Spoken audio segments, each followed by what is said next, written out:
7 p.m. right here on the Big Talker 106.7 FM. Enjoying Big Talker Network is as easy as asking for it. Program your digital home assistants such as Google Home, Alexa, and Siri to stream Big Talker Network content by simple voice command. Enjoy convenient hands-free access to program whenever you want, however you want by asking for Big Talker.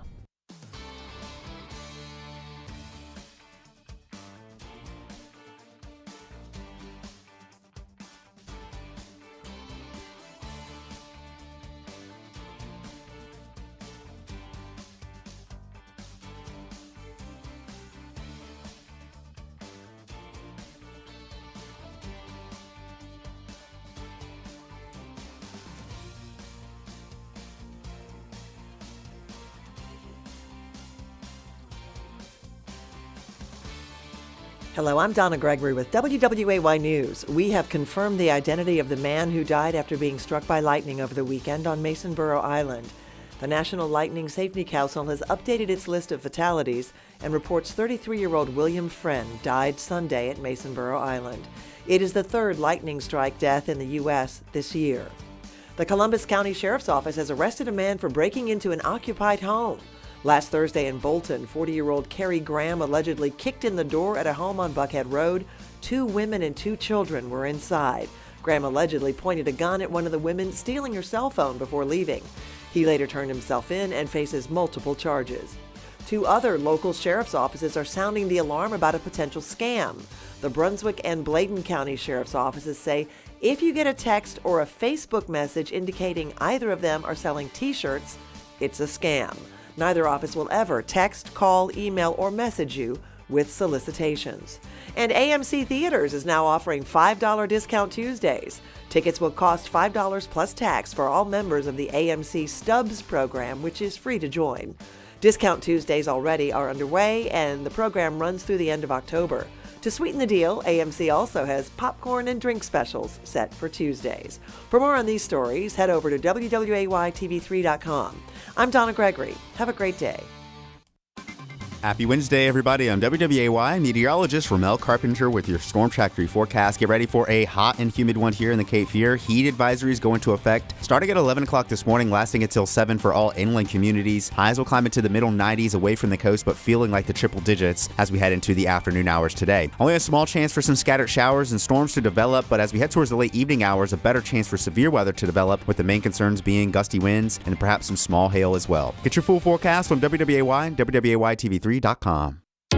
This news and weather is brought to you by 2 Men and a Truck. For your free quote, go to 2menandatruck.com. 2menandatruck.com.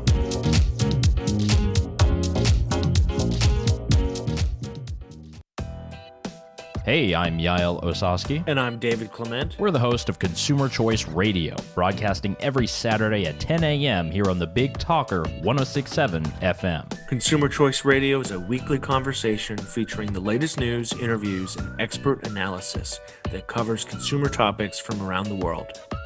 ConsumerChoiceRadio.com.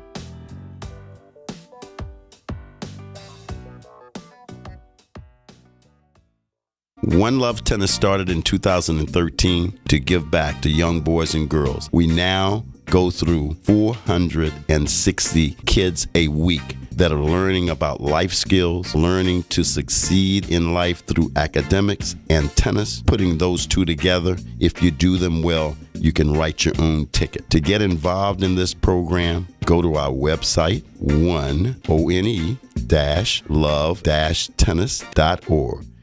Enjoying Big Talker Network is as easy as asking for it. Program your digital home assistants such as Google Home, Alexa, and Siri to stream Big Talker Network content by simple voice command. Enjoy convenient hands-free access to program whenever you want, however you want by asking for Big Talker.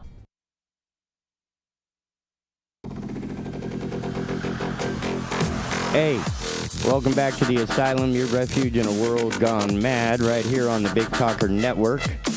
The website is bigtalker.live. Please download the app for Android and iOS devices. Bluetooth here with your automotive entertainment system. Take the Big Talker anywhere, everywhere you want to be. Email us with any comments, questions, concerns, critiques, or compliments, because we cannot improve without your feedback. And with that, ladies and gentlemen, the Asylum is now open. That was fun. I'm getting better at that. Starting to feel a bit like Ed McMahon from the old,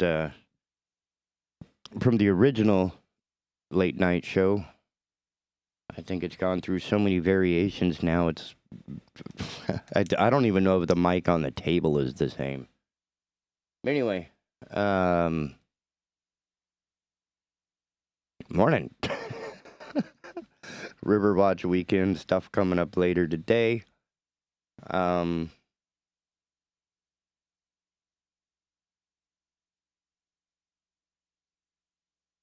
guess we just got to start with Asylum-friendly news.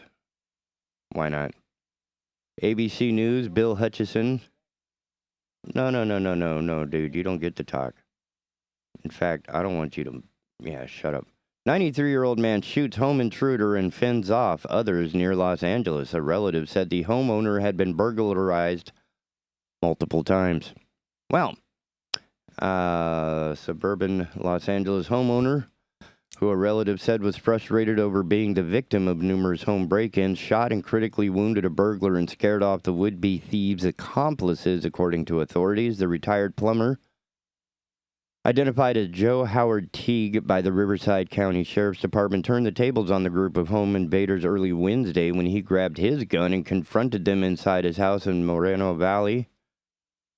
The sheriff's office has reported, I approached them to put them under citizen's arrest. They wouldn't adhere to that, and then one of them came at me with a fishing pole, Teague told reporters outside his home Thursday. He said the suspects, who entered his home after kicking open his door, began throwing things at him as he tried to hold them at gunpoint. It was just like somebody comes to a gunfight with a pocket knife, you know, Teague said. Teague called 911 around 12:30 p.m. and reported a burglary in progress at his home, the sheriff's office said in a statement. As deputies responded, Teague told a dispatcher he was holding several suspects, according to the sheriff's department. Teague says the suspects included at least one woman. When deputies arrived at Teague's home, they found one of the suspected burglars suffering from a gunshot wound. A witness... Oh! Too many buttons. Let's see. Witness told deputies that several people were seen fleeing Teague's home on foot prior to the arrival of deputies. The wounded suspect, identified as Joseph A. Ortega, 33 of Moreno Valley, was hospitalized in critical condition, according to the sheriff's department. Investigators have established that several individuals, including Ortega, were inside Teague's property when a shooting occurred. Teague was not injured. He was taken to a sheriff's office or department station, questioned, and released. Sheriff's department officials said it appears to be shooting was justified, but added that the investigation is ongoing. Based on the severity of Ortega's medical condition, the Central Homicide Unit responded to the scene and assumed the investigation, the sheriff's department said.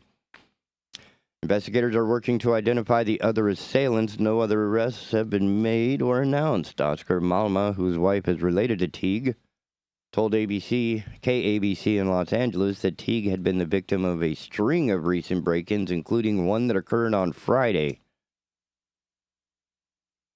Malma said the elderly man had grown increasingly frustrated over his home being targeted by thieves and the response from local police. He was tired because every time he calls the police were taking forever to come and assist him. He said a burglary Friday at the man's home occurred in broad daylight, and now this happens in the middle of the night. He was defending his property. That happened inside of his home, so I don't think there would be any reason for him to be arrested. So yeah, the good guy with a gun story does appear now and again. This guy's 93, still got enough aim to drop Ortega. Good on you, man.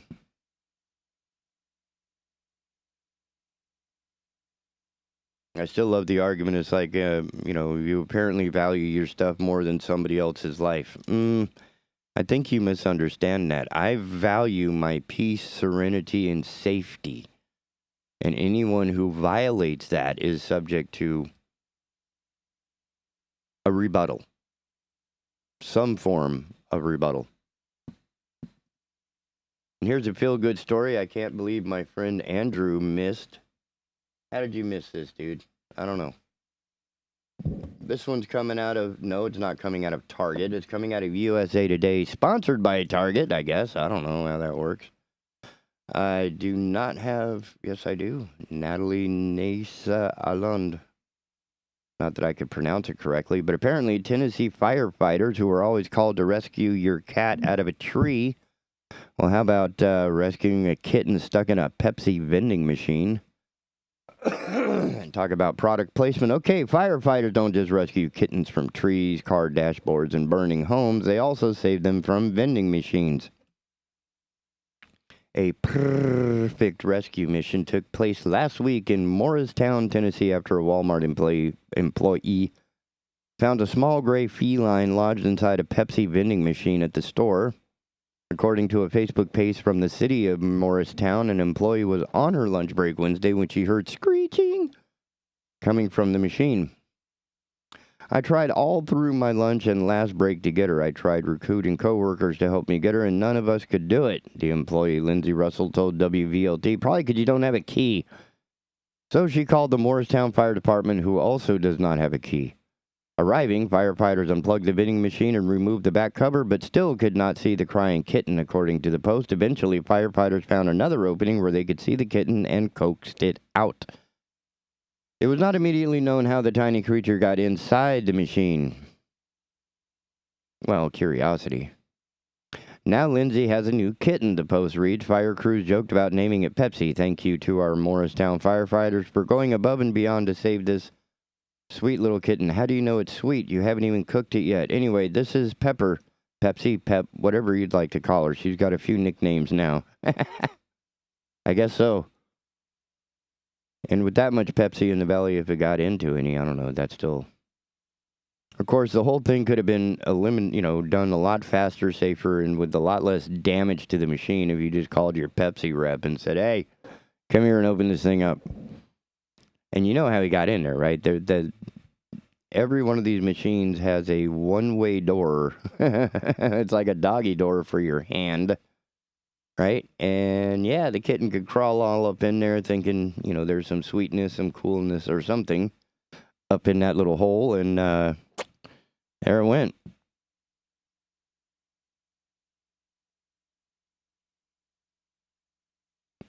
Oh, I dated this person.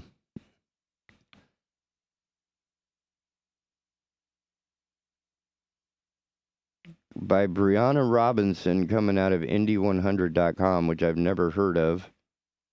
Oh, this one's a guy. Never mind, wasn't. I dated a girl like this, though.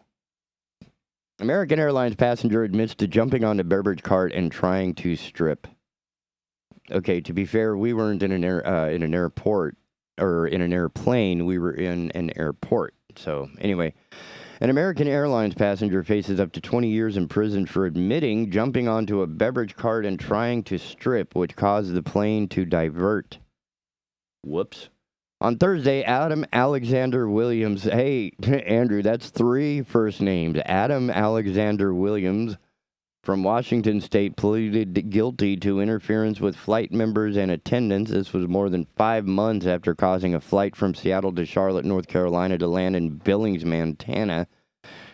As stated in the U.S. Attorney's Office for the District of Montana, Williams will face sentencing at another time. Accompanied by prison time, he also faces a $25,000 fine and 3 years of supervised release. As evidenced in court documents, Williams was traveling to North Carolina on January 9 when his behavior turned erratic and escalated mid-flight. Yelling at no one in particular, Williams reportedly said, "Where is Jamie Sanders?" Okay, he also jumped over passengers in his row and onto a beverage cart present in the aisle. As he came off the cart, he almost landed on a flight attendant and pushed her into a seat, knocking drinks and cups to the ground. Oh, that's bad. The record said before adding that he ran down the aisle of the plane. Prosecutors also noted that a flight attendant had calmed Williams down and escorted him back to his seat. About 10 minutes later, Williams began to act up again and screamed an obscenity. The documents alleged the other attendants then decided to place many U.S. Marines who were on the same flight in seats around Williams as a precaution. But not too long after Williams began to scream and remove his clothing, the captain of the aircraft turned the plane around and landed in Billings so that Williams could be removed. Williams has been released from custody, and his sentence hearing is scheduled for October 20, provided he doesn't hop a plane for Sweden. As of June 28, the Federal Aviation Administration noted that there had been 1,562 reports of disorderly passengers, of which 520 called for investigations. So if you're going to act up on a plane, do it in the airport. They don't, the tolerance goes down the further up in elevation you go, just to let you know. And if you really need to helicopter your stuff, there's another way to go around it. Oh, that's not going to go well, dude.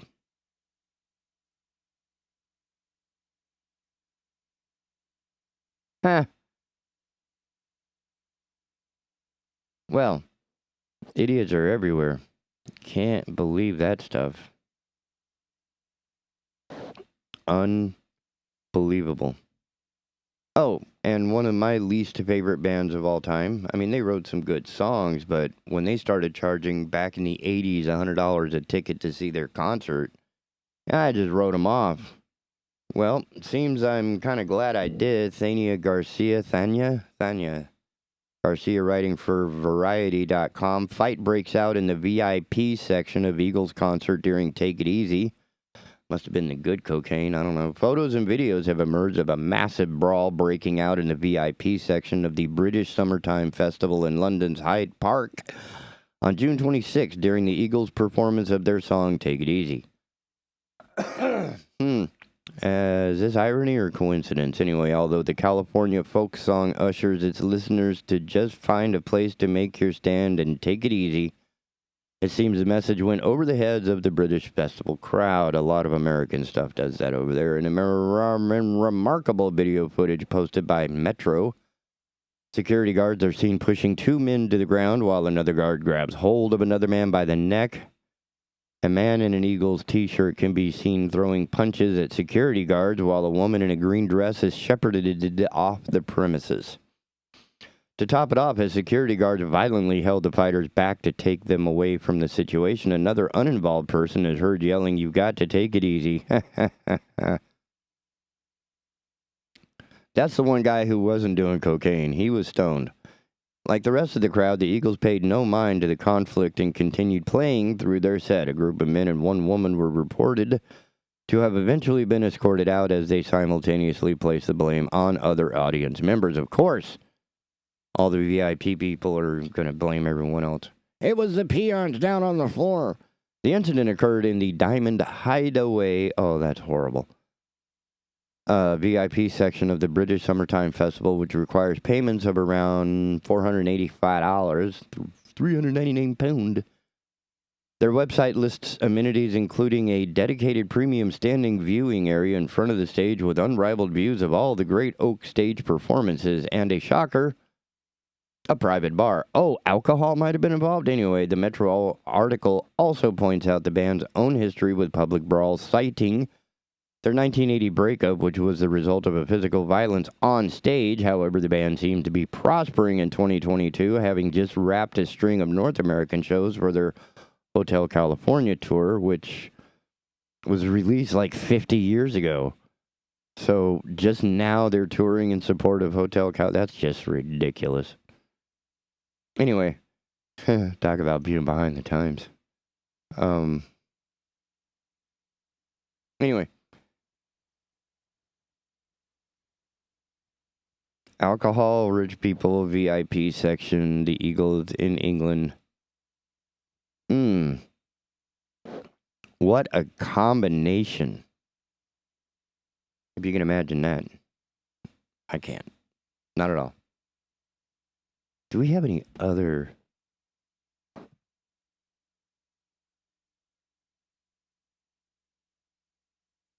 Working on it.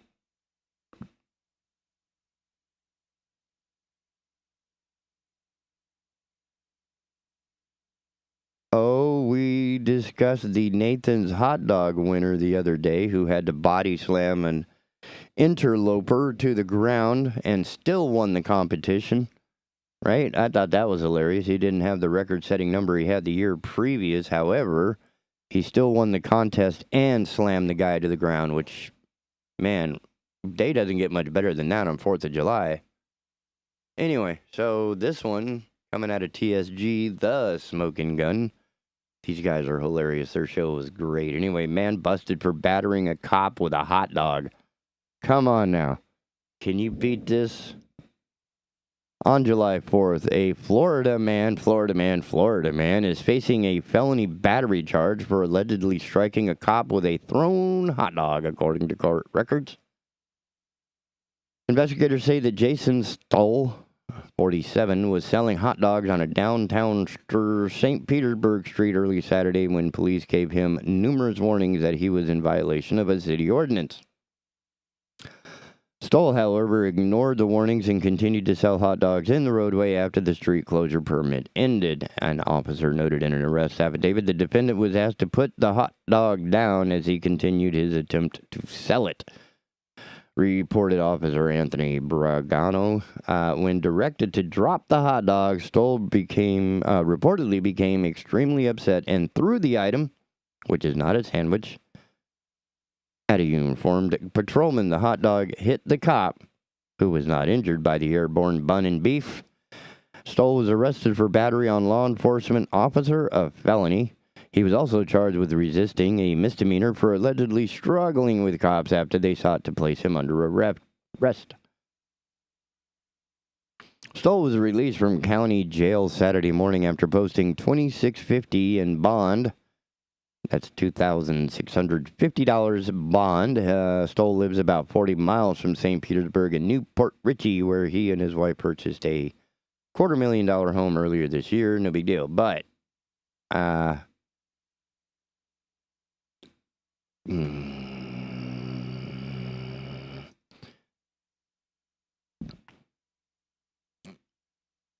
been attacked by a hot dog.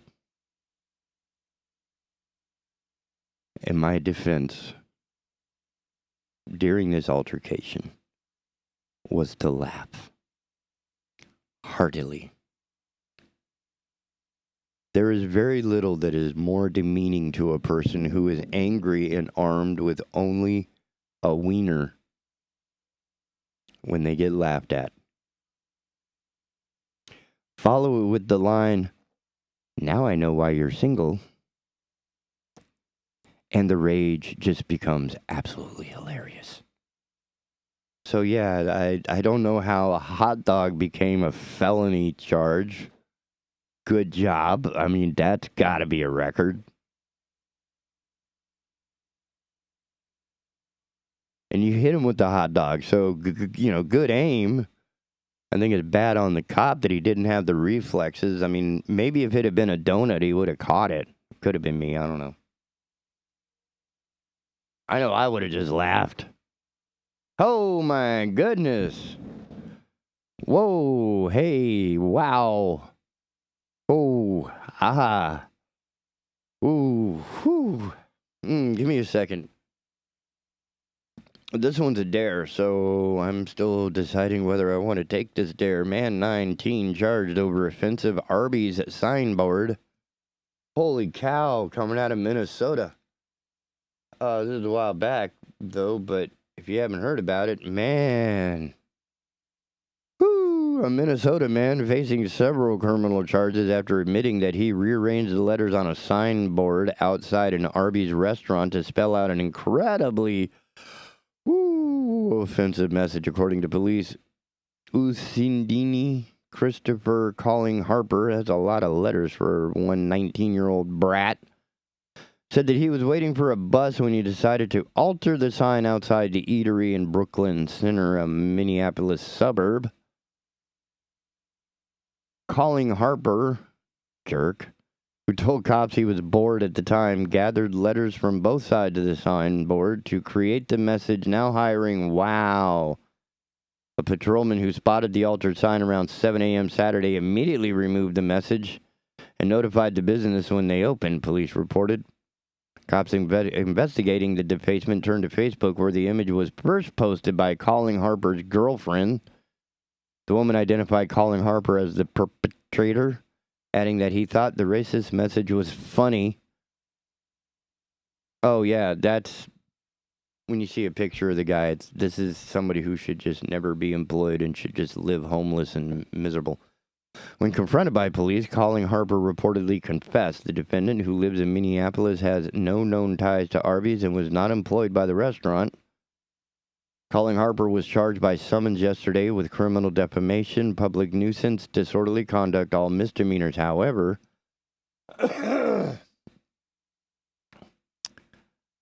in a series of Facebook updates, Colin Harper has posted photos of the defaced sign and replied to a friend's question about what the Arby's sign read prior to the handiwork. I don't know. It's some like now hiring managers and something else. He wrote, I got letters from the other side of the sign. Colin Harper also posted a photo of the defaced sign to his Instagram page along with the caption, "This is why nobody eats Arby's." That account, however, appears to have been closed within the last week. Yeah, surprised you haven't put a little hate charge on that thing. You know, bump up the charge, make it serious. Holy cow, dude, that was... I mean, I understand rearranging the sign letters and saying something weird or different or whatever, but man, that was completely out of order. Woo! I'm glad we're not all like that. Just that one. All right. So, Pete, you owe me $20. I took you there. I read the story. I'm going to go collect, and we'll be right back after these messages.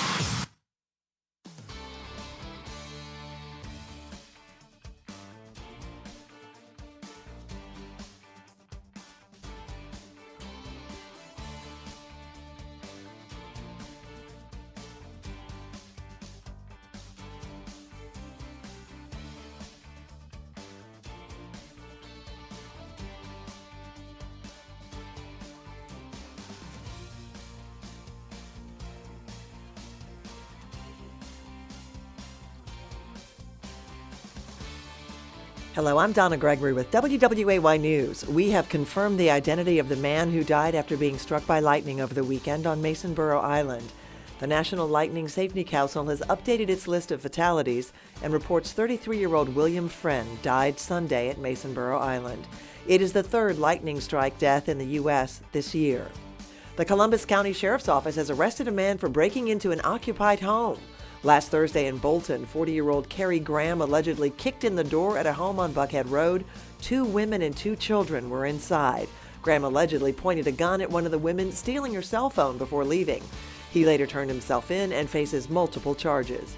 2 other local sheriff's offices are sounding the alarm about a potential scam. The Brunswick and Bladen County Sheriff's offices say if you get a text or a Facebook message indicating either of them are selling T-shirts, it's a scam. Neither office will ever text, call, email, or message you with solicitations. And AMC Theaters is now offering $5 Discount Tuesdays. Tickets will cost $5 plus tax for all members of the AMC Stubs program, which is free to join. Discount Tuesdays already are underway, and the program runs through the end of October. To sweeten the deal, AMC also has popcorn and drink specials set for Tuesdays. For more on these stories, head over to WWAYTV3.com. I'm Donna Gregory. Have a great day. Happy Wednesday, everybody. I'm WWAY meteorologist Ramel Carpenter with your Storm Track 3 forecast. Get ready for a hot and humid one here in the Cape Fear. Heat advisories go into effect starting at 11 o'clock this morning, lasting until 7 for all inland communities. Highs will climb into the middle 90s away from the coast, but feeling like the triple digits as we head into the afternoon hours today. Only a small chance for some scattered showers and storms to develop, but as we head towards the late evening hours, a better chance for severe weather to develop, with the main concerns being gusty winds and perhaps some small hail as well. Get your full forecast on WWAY and WWAYTV3.com. This news and weather is brought to you by 2 Men and a Truck. For your free quote, go to 2menandatruck.com. 2menandatruck.com.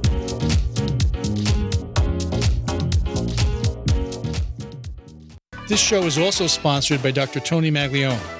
Dr. Tony is a cardiologist practicing in Wilmington. He accepts Medicare patients, and his office is located across the street from New Hanover Regional Medical Center at 2032 17th Street. The office number is 202-1071. Dr. Tony is an author whose last book is Rules for Conservative Patriots, and it can be purchased on Amazon. His website is www.drtonymag.com. Hey everyone, Ben Hawkins here with Cross Country Mortgage. Rates are still at historic lows, and there has never been a better time to purchase your dream home or refinance your existing. With over 300 loan products including conventional, FHA, VA, USDA, renovation, and jumbo, we are certain we have the right loan product for you and your family. Call me today to be pre-qualified to make the offer on your next dream home. 910-352-3373 or visit my website at lendwithben.com.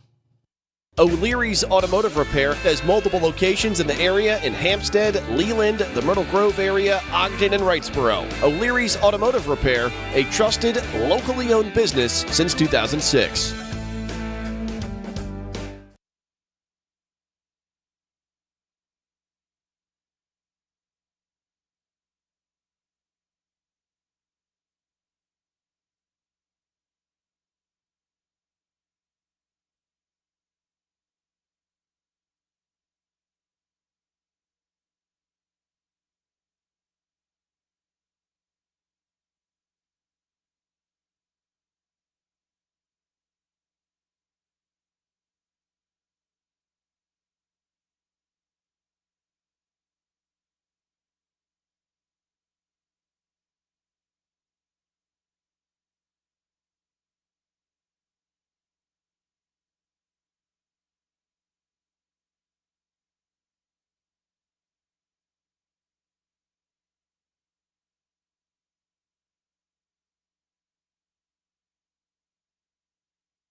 That's right. Welcome back to the Asylum. I had to argue a little bit to get my money from Pete. He dared me that I wouldn't read that story on air. I read the story on air. He didn't want to pay up. Hey, son. You dared me to read the story on air. He's mad that I did not read what the sign said. However, what the sign said is not posted in the article. Therefore, I still, success is in the details. So there we go. Just not doing it. Apple Pay me, please. Thank you. That would be nice. And it seems that, how much can I get away with this morning? I hope my boss isn't listening. Because apparently the former presidential orangutan wasn't enough. Apparently in Thailand, an orangutan grabs a woman's breast and lands a smooch. Look at this guy. He's like trying to get all of tourist photo op with an orangutan turned super intimate when the chimp grabbing both of her breasts and kissing her cheek, and it's all on video. Animals Gone Wild. The wild interaction went down June 27 at Safari World in Bangkok, Thailand, where caretakers allow orangutans to roam free for photos with visitors. As you can see, the woman, well, if you go to Smoking Gun, this one's TMZ. As you can see, the woman is sitting on a swing when the orangutan walks up behind her and cups one, then the other, and even appears to give a little test. The chimp apparently once more smooching her on the cheek several times as she laughs and they both smile. Good luck topping that social media post. Talk about being popular with the natives. No word if the orangutan makes a habit of grabbing hands, but it looks like chivalry might be dead in the animal kingdom. Right? I mean, at least dinner. Something. And they're showing a great video of some drunk guy trying to box a cop. And the cop is like, okay, we'll spar. I got a minute. And a guy leaves himself wide open, gets clocked one time, and he just spins around like a top. Falls like a plank of wood. That was awesome. That was awesome, dude. Okay. I celebrate this too much. In the next half hour, we will have actual intelligent adults joining us. Dr. Cahoon from the Cape Fear Riverwatch. Probably with some scientific information. I mean, one of the concerns across the nation, I guess more in the southwest where I come from, Lake Mead, which, serves a lot of the Arizona and California area and some of Nevada's water supply, and of course power for much of that area. Lake Mead is now puddled. I don't even know if you can call it, it's like a retention pond at this point, right? And that should be a pretty scary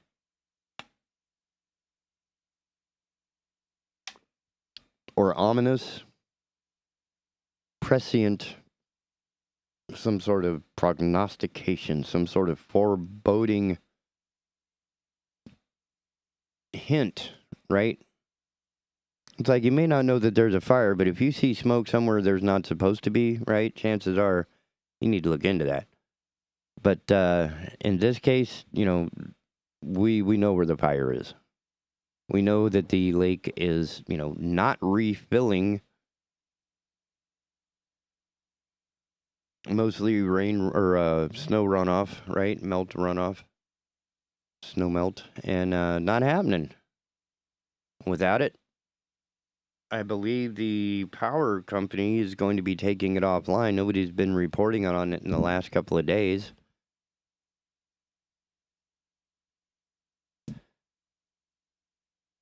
Yeah, that's what I meant. And that was back in May. Right, so finding anything in the last few days is... Because somebody should be paying attention to this, like, every day. And all the stories about Lake Mead are just about the bodies that have washed up, right? And, I mean, that's solving a lot of old cold cases or whatever. Nevada conserves Lake Mead, but big cuts to the river still may come. Lake Mead's levels have continued to decline over the past 2 decades. That's not helping. Summer is killed. I'm not worried about that. And that's still a month ago, but we'll give you a bit of an insight as to what's going on just with the power, right? And this is from a month ago. The water levels now are like another 6 feet. It's been dropping nearly a foot a day. Hoover Dam is iconic. Oh, this is News 3LV. I'm guessing this is Las Vegas KSNV. Hoover Dam is iconic not just as a feat of modern engineering, but also for generating hydroelectric power and clean energy. This is written by Steve Wolford. But as water levels on the lake continue to decline, so does the dam's ability to generate electricity. Patty Aaron is the Bureau of Reclamation's public affairs officer for the lower Colorado Basin, which includes Lake Mead. Says the water levels continue to drop. We're falling about a foot a week right now because of the agricultural demand downstream, she says. But Lake Mead was created by Hoover Dam, and Hoover Dam was created to generate electricity, which is generating less of it as Lake Mead recedes. With Hoover Dam's capacity down by a third, what will that mean for your power bill, especially going into a hot summer? In reality, not much. Got this statement, the newsroom got the statement Thursday from Nevada Energy, which says the Nevada Energy receives a small allocation of the electricity generated by Hoover Dam. We do not anticipate any reliability or rate impacts due to its reduced capacity. Boulder City, however, has a contract with Hoover Dam. Although Lake Mead is still a long way from the level where the dam's turbines couldn't be used to generate power at all, not all is well upstream where the Glen Canyon Dam generates electricity from a critically low Lake Powell. I forgot these two work together, and Lake Powell is also pretty bad. They're protecting the Glen Canyon Dam by releasing 500,000 acre-feet of water from the Flaming Gorge Reservoir, which is in good shape right now. Hoover Dam, by the way, sells power to 46 water districts and tribes, but again, the only customer in southern Nevada is Boulder City, and they don't have anything to worry about. So as of a month ago, they had lost 33% of their power generating capability at Hoover Dam. It used to be massive, right? When you drove across the river or the roadway across the top of the dam, the water was pretty much even with you.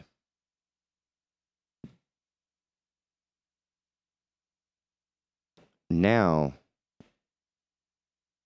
it is a fatal drop.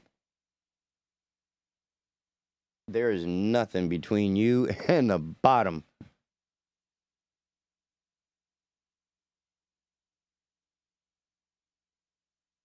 And all that silt, all that deposit from all the runoff over the past, 50 years?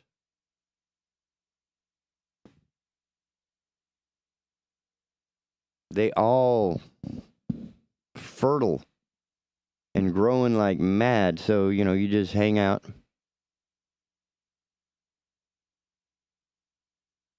You don't realize things have been underwater for a million years, and then suddenly it sees sunlight, and this grass just grows like...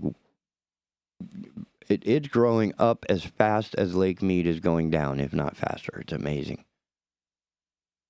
And it's just like muck mud. I mean, up to your hips. One of the videos I saw was just hilarious. The guy's like, hey, let's go check this out, man. This boat done washed up. He steps off the boat. He takes a step and just sinks all the way up to his hips. Oh, yeah. He loses his shoe. It's awesome. It's awesome. Maybe we should get some snowshoes. Good idea. Spread the weight.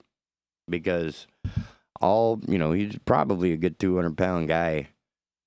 He took one step, and all that weight in that little footprint increases, forest's mass times area. So the amount of force on that little area was just not able to hold him up. So yes, he sank like a stone. But yeah, they're washing up bodies, they're washing up barrels, they're washing up boats and all kind of detritus that has been sunk, for 20, 30, 40, God knows how long, probably since they've started, letting the Lake Mead fill up, which used to be mountainside, canyon, gorge, beautiful area, which it is becoming again now, except now it's been bleached, right? And a lot less fish. They're freaking out. I mean, they can't even launch boats. In one of the videos, they had extended the boat ramp using plywood and drop deals so that you would still have grip, because you can't grip the mud to get your boat in and out. And there's the lake line is so far away. They show you where the water levels are. They got little signs. And it's like everything that they're doing right now has been underwater for everywhere, like where they're launching the boats now, has been underwater for over 20 years.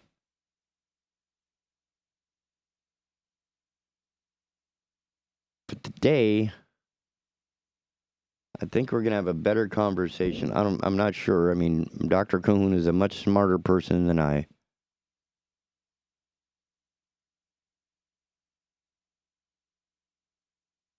And I'm wondering we've had a lot of rain over the last few days.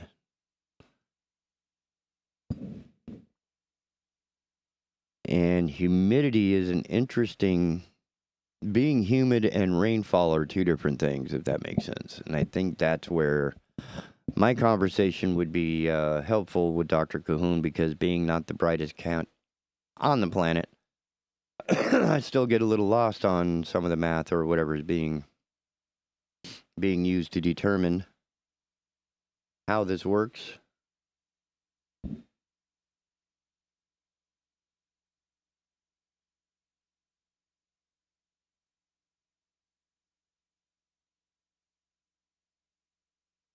Uh-huh.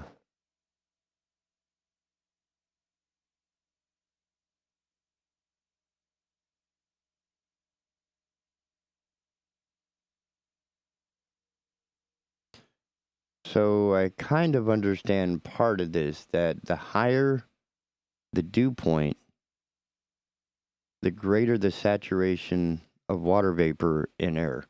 The saturation, yeah, humidity. Anyway, I'm sure we'll get more information on some of this and some updates on our own watershed. You know, again, I come from New Mexico, so Lake Mead was part of our history, and it's just weird, man. We should be in an absolute panic. Anyway, on this date in history, only because I need a few more minutes before Dr. Cahoon has been caffeinated properly so that he can join us. In 1785, the U.S. Congress unanimously resolves the name of U.S. currency to the dollar and adopts decimal coinage. Okay. 1885, Louis Pasteur successfully give an anti-rabies vaccination to 9-year-old Joseph Meister, saving his life. Boom. 1923. Oh, he was a scientist. Louis Pasteur. Scientist, doctor. Smart guy. 1923, the Central Executive Committee accepts the Treaty of Union signed in Moscow. In December 1922, and the Russian Empire becomes the Union of Soviet Socialist Republics. Comforting. 1967, I'm 2 years old. The Nigerian Civil War erupts as Nigerian forces invade the secessionist state of Biafra. 1970, California passes first no-fault divorce law. That's progressive. Get it? Sorry, that was a bad joke. I'm glad my boss wasn't listening. Because now we're safe. Now we're safe. What else is there?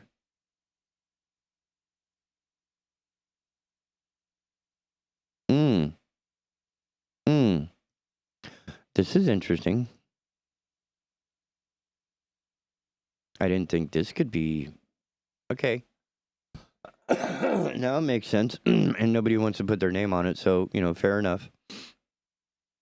Spirits told Florida man to set boss's future home on fire, deputies say. Tanha.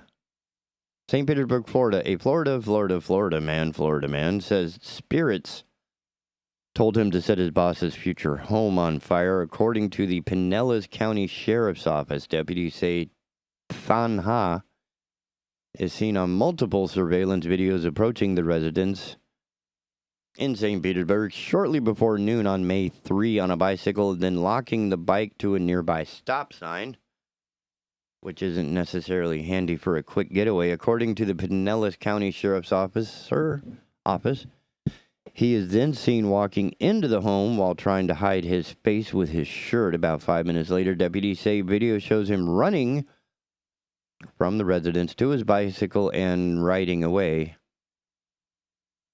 The potential buyers of the home identified Ha as an employee. Deputies say Ha admitted to starting the fire and told them he was not upset at his boss, but did it because he was directed to by the spirits. Ha has been charged with second-degree arson. He's got his defense worked out ahead of time. Wow. I'm guessing he's not employed anymore.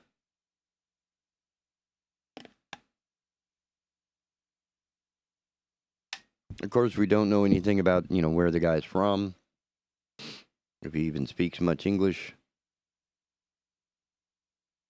But he's from, Huh. There's a lot to that that's not being laid out to help us sort of unpack what's happening here. So, take that as you can, as you will, as you would, as you can. Oh, this thing looks like a dot matrix printer from the 80s. If you head to a Pinellas County beach this month, be on the lookout for a cleaning robot sweeping along the shoreline as picking up litter as small as 1/4 centimeter. Get out of here. What is this thing? Robot sweeps Pinellas County shorelines. Yeah, man. Bebot. Madeira Beach. Bebot is a machine created to clean. Oh, look, somebody takes credit for this one. Catherine Howley, sorry. Bebot is a machine created to clean, and it's about the size of a golf cart, runs by remote control, and is 100% electric. The robot is designed to sift a very thin layer of sand and remove all small pieces of debris, explained Pat DePlasco, executive director of Keep Pinellas Beautiful. It is the tiny litter often overlooked and left behind, like cigarette butts, bottle caps, food wrappers, or straws. The robot is cleaning up the coast all across Florida, and Tuesday, Bebot hit the sand at Madeira Beach. For the rest of the month, the robot will be on the Keep Pinellas Beautiful Bebot Beach Tour, making 13 more stops in the county to do demonstrations and comb the sand. All the trash collected by the robot is sorted, a visual reminder to beachgoers of what is buried just under the surface. DePlasco said the device serves as a teaching tool to educate folks and spread awareness about the damage pollution can do to marine life and our planet. So it's just being mindful and careful about how we dispose of our trash, where we dispose of our trash, and if you see something, just pick it up. Bebot will head to another part of the Sunshine State in August, reminding visitors of the importance of a healthy shoreline. The robot was donated to Keep Florida Beautiful by Surfing's Evolution and Preservation Foundation. Yeah, that might be a good conversation.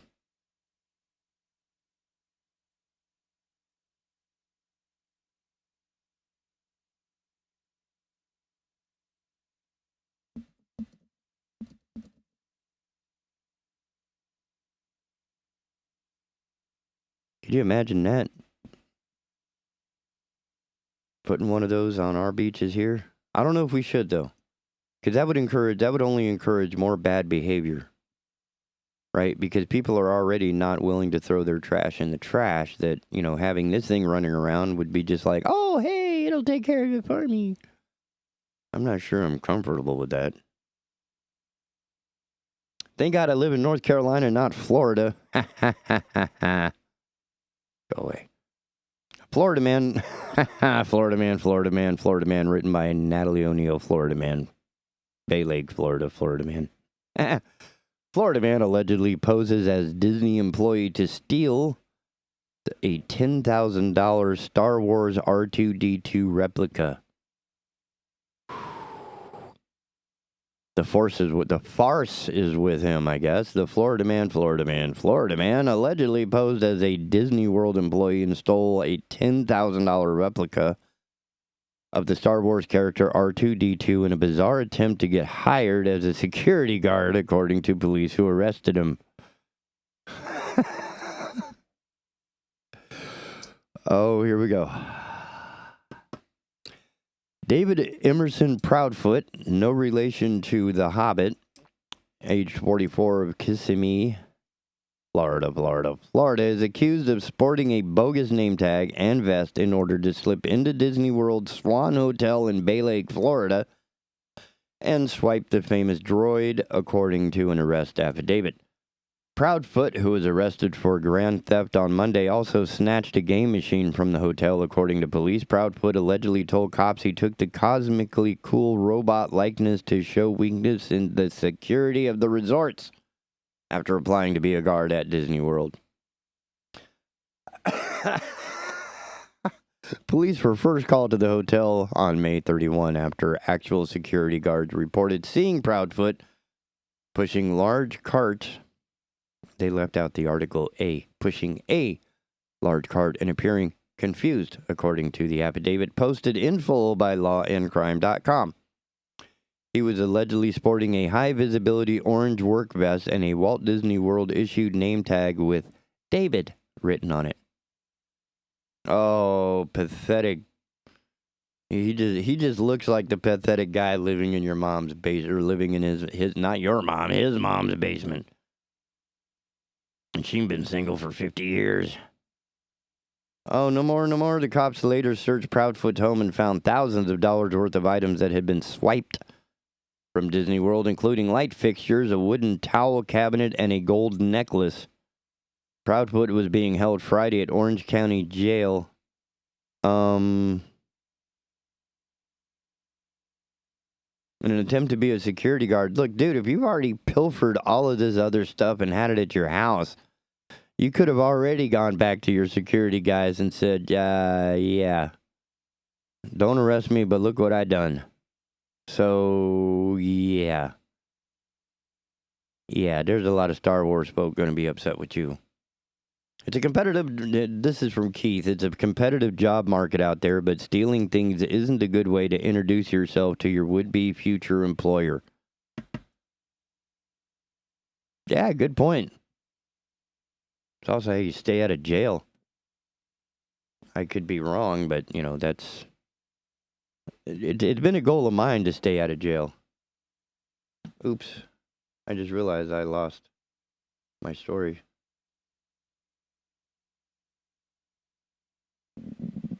There it is. That's the one I want. All right. I think we're in pretty good shape. We're going to get a hold of Dr. Cahoon later in a minute. Give him a call after this break. Hopefully he's had some coffee by then. I know I have. I'm feeling a little bit better. After the holiday weekend, I mean, that was a whirlwind of gigs and events and celebrations and all kind of craziness across the United States. I mean, holy cow. Stuff we just do not want to talk about here on the Asylum because plenty of other people are already talking about it, and what more can be said? I'm no smarter than anybody else over there about, you know, holy mackerel. Still kind of heartbroken. Like, how, why? Really?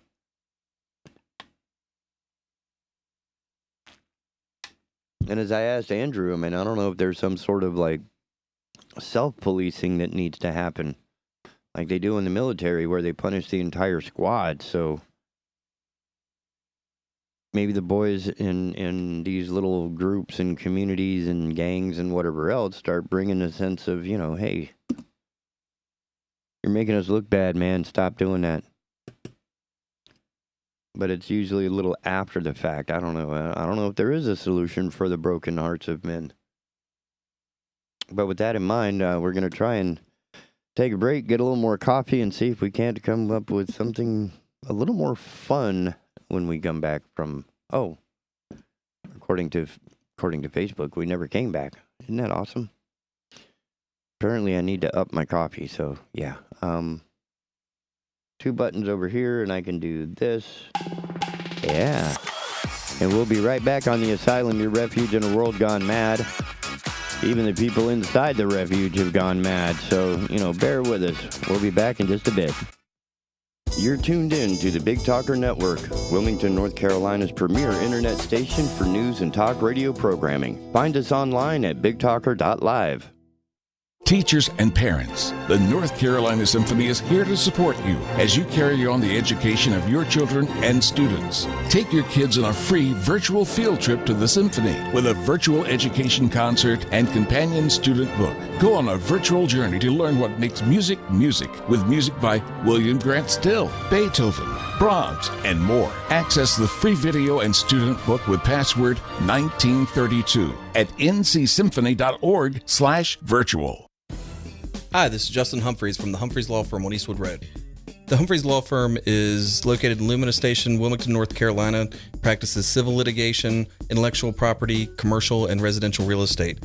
Please give us a call at 910-332-0721 or visit us on our website, which is www.humphreysfirm.law. You can also listen to me every Thursday from 6 to 7 p.m. on the Big Talker 106.7 FM.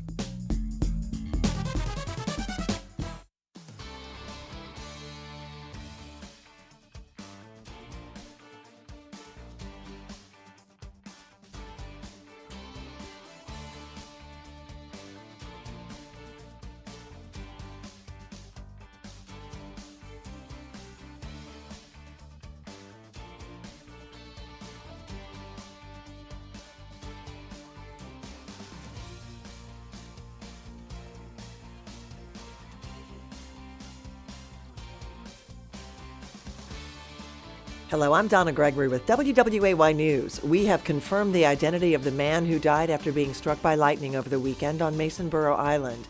The National Lightning Safety Council has updated its list of fatalities and reports 33-year-old William Friend died Sunday at Masonboro Island. It is the third lightning strike death in the U.S. this year. The Columbus County Sheriff's Office has arrested a man for breaking into an occupied home. Last Thursday in Bolton, 40-year-old Carrie Graham allegedly kicked in the door at a home on Buckhead Road. 2 women and 2 children were inside. Graham allegedly pointed a gun at one of the women, stealing her cell phone before leaving. He later turned himself in and faces multiple charges. 2 other local sheriff's offices are sounding the alarm about a potential scam. The Brunswick and Bladen County Sheriff's offices say if you get a text or a Facebook message indicating either of them are selling T-shirts, it's a scam. Neither office will ever text, call, email, or message you with solicitations. And AMC Theaters is now offering $5 Discount Tuesdays. Tickets will cost $5 plus tax for all members of the AMC Stubs program, which is free to join. Discount Tuesdays already are underway, and the program runs through the end of October. To sweeten the deal, AMC also has popcorn and drink specials set for Tuesdays. For more on these stories, head over to WWAYTV3.com. I'm Donna Gregory. Have a great day. Happy Wednesday, everybody. I'm WWAY meteorologist Ramel Carpenter with your Storm Track 3 forecast. Get ready for a hot and humid one here in the Cape Fear. Heat advisories go into effect starting at 11 o'clock this morning, lasting until 7 for all inland communities. Highs will climb into the middle 90s away from the coast, but feeling like the triple digits as we head into the afternoon hours today. Only a small chance for some scattered showers and storms to develop, but as we head towards the late evening hours, a better chance for severe weather to develop, with the main concerns being gusty winds and perhaps some small hail as well. Get your full forecast on WWAY and WWAYTV3.com. This news and weather is brought to you by 2 Men and a Truck. For your free quote, go to 2menandatruck.com. 2menandatruck.com.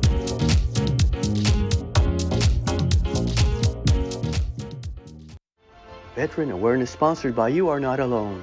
Today's veteran homeless rate is approximately 19,750, and the numbers are declining because of the various veteran programs. If you or a veteran you know is homeless, please call 877-4AID-VET. This is a confidential and toll-free call. From this veteran to other veterans, please be there to help our brother and sister veterans. Again, the number is 1-877-424-3838. And thank you for your service. I'm a boat builder. It's a tough job that takes time, patience, and precision. It's also incredibly rewarding. How many people can say they built a boat from scratch? In our area, there's a great need for people who can build and repair boats. I turned my love for life on the water into a career that I truly enjoy. I went to CFCC for 2 years, got my training, and now I look forward to work every day. You can too. Visit cfcc.edu/boatbuilding and get started today. Enjoying Big Talker Network is as easy as asking for it. Program your digital home assistants such as Google Home, Alexa, and Siri to stream Big Talker Network content by simple voice command. Enjoy convenient hands-free access to the program whenever you want, however you want, by asking for Big Talker. Pinellas Robot. Actually, I can send you the link, I think. I'm going to do music. Watch this. Yeah. There we go. So we're going to come back into the show, and I'm going to share a story with my friend. It's a very good story, a very fun. Welcome back to the Asylum, your refuge in a world gone mad, right here on the Big Talker Network. And we're chatting with our friend Dr. Larry Cahoon of the Cape Fear Riverwatch, and I'm trying to make sure, I can send him a message with this news story that I glanced over last segment. Come on. I'm getting faster at this. That's why I keep the music running. All right. Right. Boom. Oops. Wrong window. Look at that. Too many computers in one little place. There. You should have a link to the story. All right. Robot sweeps Pinellas County shorelines for small overlooked litter on beaches. And it's called I haven't got it yet, but I'll look. All right. Fox News, Fox13news.com. There it is. And then robot story. I can probably, let me see if I do it better with an email. Because I sent that one by text. Anyway, it's nifty. It scoops up a thin layer of sand. There we go. Finally got an email out. Pinellas County. Okay. Picking up litter as small as 1/4 centimeter. Beebot is a machine created to clean, and it's about the size of a golf cart. Runs by remote control and is 100% electric. The design, it is designed to sift a very thin layer of sand and remove small pieces of debris. Beebot, right? Beebot, yeah. Here it is. Have you seen this guy? Electric. No, I haven't. It gets cigarette butts, bottle caps, food wrappers, straws. Yeah. Could we use one of those? I have not, but I remember, starting back in the 1980s, Sea Grant used to sponsor what we called Beach Sweep. Yeah. Which was, an annual effort to clean up trash and litter from beaches. And they would announce it long in advance, and the idea was to get volunteers to go out with bags and various implements to pick up litter. And then they would tabulate all the different kinds of litter they got. Mm-hmm. And numerically, it was always cigarette butts that won in a big way. And, they're small and they're a real pain in the neck to bend over and pick up. I remember once my 6-year-old son asked me if there was anything he could do to earn some money. And we he had his eyes on some Beanie Babies or something like that. And I said, well, why don't you pick up all the cigarette butts, in the front part of the yard along the street and try not to get run over. And he did that, and he didn't seem real happy about it. But I said, he finished, and he had a coffee can full of cigarette butts. And I said, count them out. And he had 125 of them, and I said that I would give him a nickel for each one. And he couldn't multiply at 6 years old. But I said, that's $6.25. And you should have seen him light up. I mean, that was going to get him 2 Beanie Babies. And so he was thrilled. You started a whole revolution in his mind. Yeah, that's right. Those little golden cigarette butts, man, were suddenly like... Oh, yeah. Yeah. Did he start bringing them from everywhere, like emptying his uncle's ashtray and bringing them to you? Look, Dad, I got some more. Well, he's now a successful restaurateur. He's a chef and owner of his own place. So his work ethic was deeply ingrained, which is a good thing. So I hope his multiplication has improved as well. Yes. When he was checking out the place before he was going to sign a lease for it, I remember he and 2 of his buddies were checking it out, measuring things, doing the math, and and I thought to myself, these 3 knuckleheads, when they were teenagers, they were knuckleheads, They slept through math class, and here they are using actual math to figure out an important business problem. And I thought, well, they must have assimilated something while they were asleep. So, yeah, it comes in handy. And so he's very successful. Yeah, you never know quite what they learn as they go along. You hope they learn what you want to teach them, but anyway. But coming back to litter on the beach, Beach Sweep morphed into Big Sweep. They realized that it wasn't just the ocean beaches that were covered with litter, but the shorelines of lakes and rivers and all of that. And so Big Sweep is still something that people do. There are various outfits that are involved, Keep America Beautiful, and a number of other efforts. But every year they try to pick up trash. And for that matter, I should point out that my own host organization, Cape Fear Riverwatch, sponsors a trash pickup. I think it's usually every second Saturday of each month. And on the website, they will announce where they're going to do it and when. It's a Saturday again, usually about 9 o'clock in the morning. And they provide litter bags and the implements of picking up litter. And it's possible to volunteer and show up to do that. All you have to do is appear at the spot, and they will get you set up.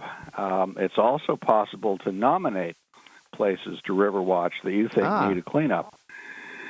So, if there's especially something near the water, where we're usually trying to focus on keeping trash and debris out of our waterways. So if there's a stream or pond or part of the river, part of the estuary, whatever that you want to have cleaned up, you can contact Riverwatch and let them know, and they'll get it on the list and try to get people out there on one of those Saturdays. So it's a nice public service. I've been doing litter cleanup myself since I was a Boy Scout. There's no end of it. So. Yep, I even got one of those trash bag holder thingies, so I wouldn't have, I was doing some trash pickup previously, and the bag was not entirely sound, we shall say. And it dripped a little bit down the pant leg, and my drive home was very unpleasant. So I ordered one of those forestry department litter pickup that you put your trash bag in. So even if the bag ruptures, it all stays contained, which is really nice. And it has a shoulder sling, and it makes it actually kind of comfortable to do the cleanup. So maybe we don't need to spend the money on a robot, just be good, decent human beings and stewards of the planet, and we can save the money. Because this is donated by a surf shop to the beach. Basically, I mean, I think the technology is outrageously cool. Certainly the water cleanup, because waterborne debris is another issue.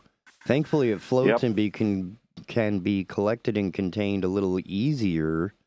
And some of the stuff that sinks, like what we're discovering at Lake Mead, is probably scattered throughout. I mean, how many boats were sunk in the Pacific? Oh, gosh. Well, you think about all the debris that comes off of them, and, the modern day, when a big container ship gets in trouble, sometimes the container will, nurdles or sneakers or something, like that will come washing ashore. By the hundreds. Usually that's, by accident or carelessness. I recall, back in I think it was the early 1980s, maybe even the late 70s, the state of North Carolina thought it would be a great idea to make artificial reefs out of used tires. And the idea was to cable them together with steel cable and sink them off the coast of Brunswick County. And that did not work out too well. There are petroleum components in the tires, yes? Yeah. And they don't react well to a salty environment. Well, the tires are pretty inert. Really? The steel cable was not. Oh, I had it backwards. Because I'm thinking, like, when you burn a tire on land, it's horrible. Awful. So I figured that the same components would be present when you sink it in water, but to find it's inert. You do get some leaching and some nasty stuff, but not nearly as bad as the ultimate problem, which is the steel cable holding those tires corroded. Who knew that steel would corrode in salt water? And it did. And those tires got loose, and they were washing up on the beaches in Brunswick County for decades. And it's bad enough when you go to the beach and you trip over a tire embedded in the beach face, but the shrimpers were particularly outraged because these tires got loose and sloshed along the bottom, and the shrimpers would trawl them up And, tires full of sand and water are pretty heavy and, damage their nets and ruin their catch and all that. So the state had a big black eye for quite a while over building artificial reefs made out of tires. One of those things where somebody didn't think through the what could go wrong question. I'm guessing no scientists were present during this decision. I certainly wasn't. I don't know who they consulted, but, the whole idea of using steel cable was just not a good idea. That did not work. The state's gotten much better about building artificial reefs. Back in the 80s, here's another good one. Back in the 1980s, the local railroad line, Seaboard Coast Line, I think I've got the name right, but they donated 209, I remember that figure real well, 209 boxcars to the state for use as artificial reefs. And, of course, the company took a big tax write-off for that. Oh, yeah. There's going to be a financial advantage somewhere. Yeah. They don't do things just out of the great mercies of their hearts. But we have a tax liability. How do we get rid of this? Yeah, so they didn't need them, and they donated them to the state to use as artificial reefs. Well, if you've ever gotten up close to a boxcar, they look pretty solid.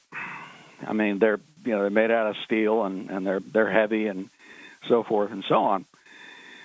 And of course, the ocean has a different it's a different environment for boxcars. But the state took these boxcars and said, "Well, yeah, sure. Thank you very much. Now we'll figure out how to do this."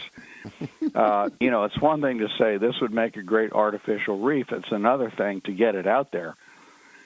How do you move a railroad car? I mean, without the wheels and all that, you just take the box. And so they had to hire a barging company with a crane on it. And these are not, common. A crane with a barge is not easy to find. Well, they found one, and it could carry, I think, up to 10 cars at a time. So they had to make, like 21 trips.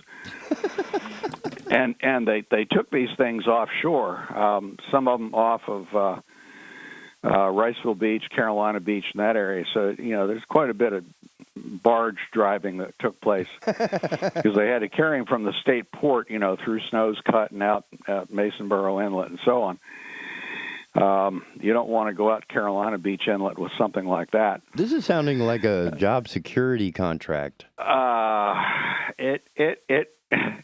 I remember while this was happening, it struck us all as kind of a, look a gift horse in the mouth kind of thing where it's like, well, thanks, but damn, it cost a great deal of money.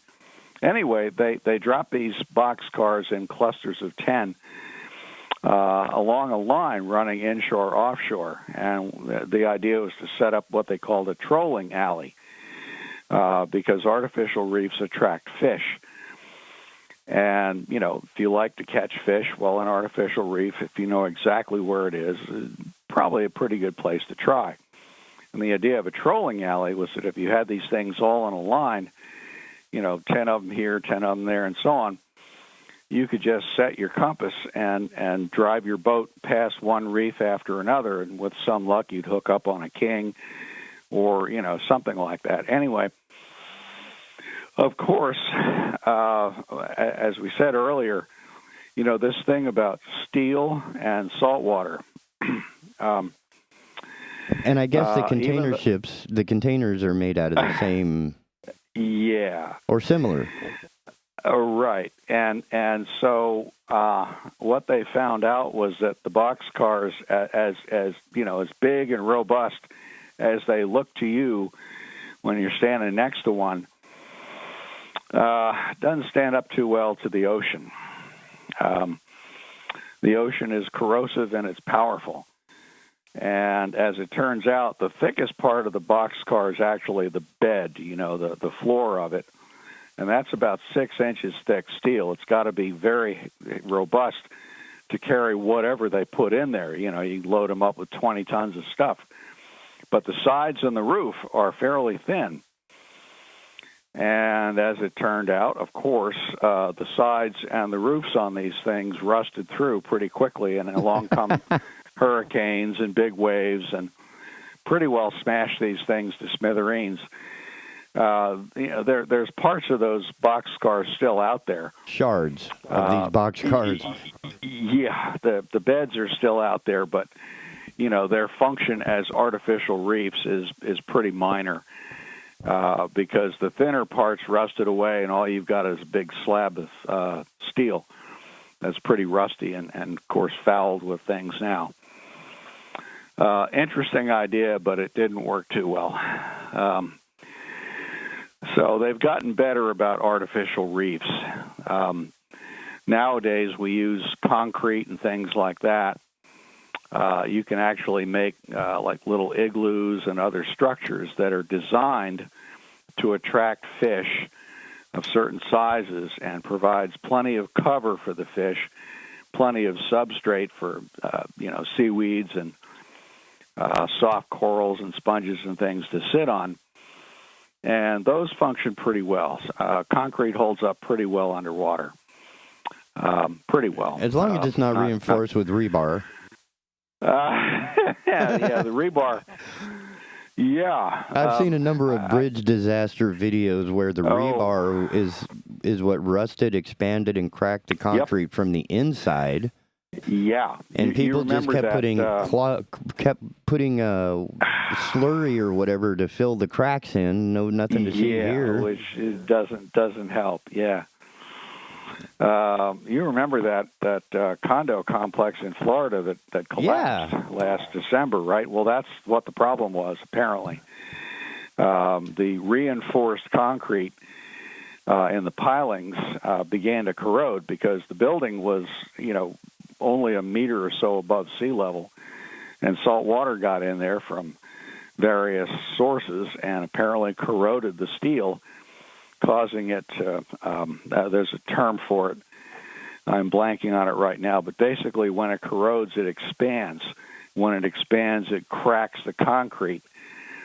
And, it's not like it's a secret. I mean, building engineers knew about that many years ago, and building inspectors are supposedly trained to spot that. And it depends on how much you bribe them with. Yeah, the old suitably framed portrait of Benjamin Franklin thing. I just knew it as the happy handshake. Yeah, there is that. The green palm. That's it.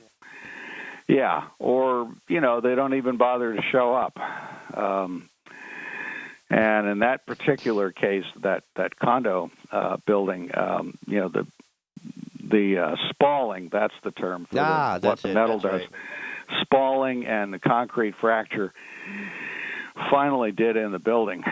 And, now they're having a hard look. The ultimate secret for that sort of thing, it's not the building inspectors, run by the city or the county. It's the insurance company. Because the insurance companies, they're the outfit on the hook for whatever goes wrong, right? Oh, yeah. Okay. They do this with like a lot of murder investigations. They look into the, hey, there might be some insurance fraud. Yeah. And so, with the insurance companies, they're the ones who have to pay when a building collapses or that sort of thing. And so they're the ones ultimately who have a financial incentive to make sure that the buildings are sound. And if they're not, it's like, we don't really want to have a payout on this, so y'all better fix it. So, if the insurance companies step up to the plate and do their job and that sort of thing, we'll all be better off because they don't want to have to pay out when there's a disaster. It begs the question of, well, what about all the people killed? Well, yeah, that's awful. And again, the insurance companies are the ones paying out for that. people with life insurance, and then liability if you're the owner of the building and all that. So, but anyway, yeah, so artificial reefs made out of metal don't work too well. Over the years, we've also sunk ships and other things out there, and I remember a couple of tugboats that had seen better days got towed out offshore off Carolina Beach and were sunk as artificial reefs. I actually dove on one of those. They made a point of telling us, don't go inside. The boat's sitting on the bottom, and don't swim inside. And there were two good reasons for that.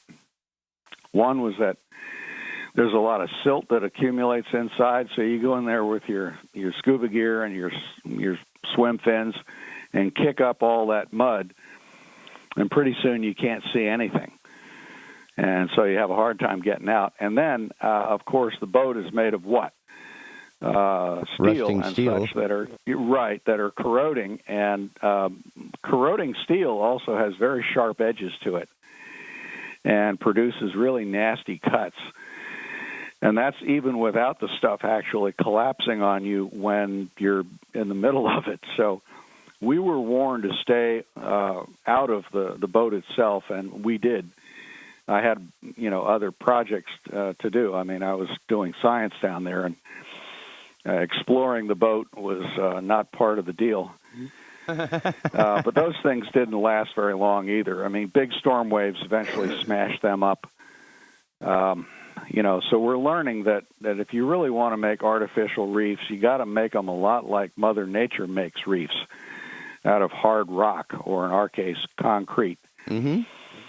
Which is crushed the rock. other stuff, if you're going to put it in shallower water where wave action can reach it, it's just not going to last otherwise. Storm waves can be awfully impressive.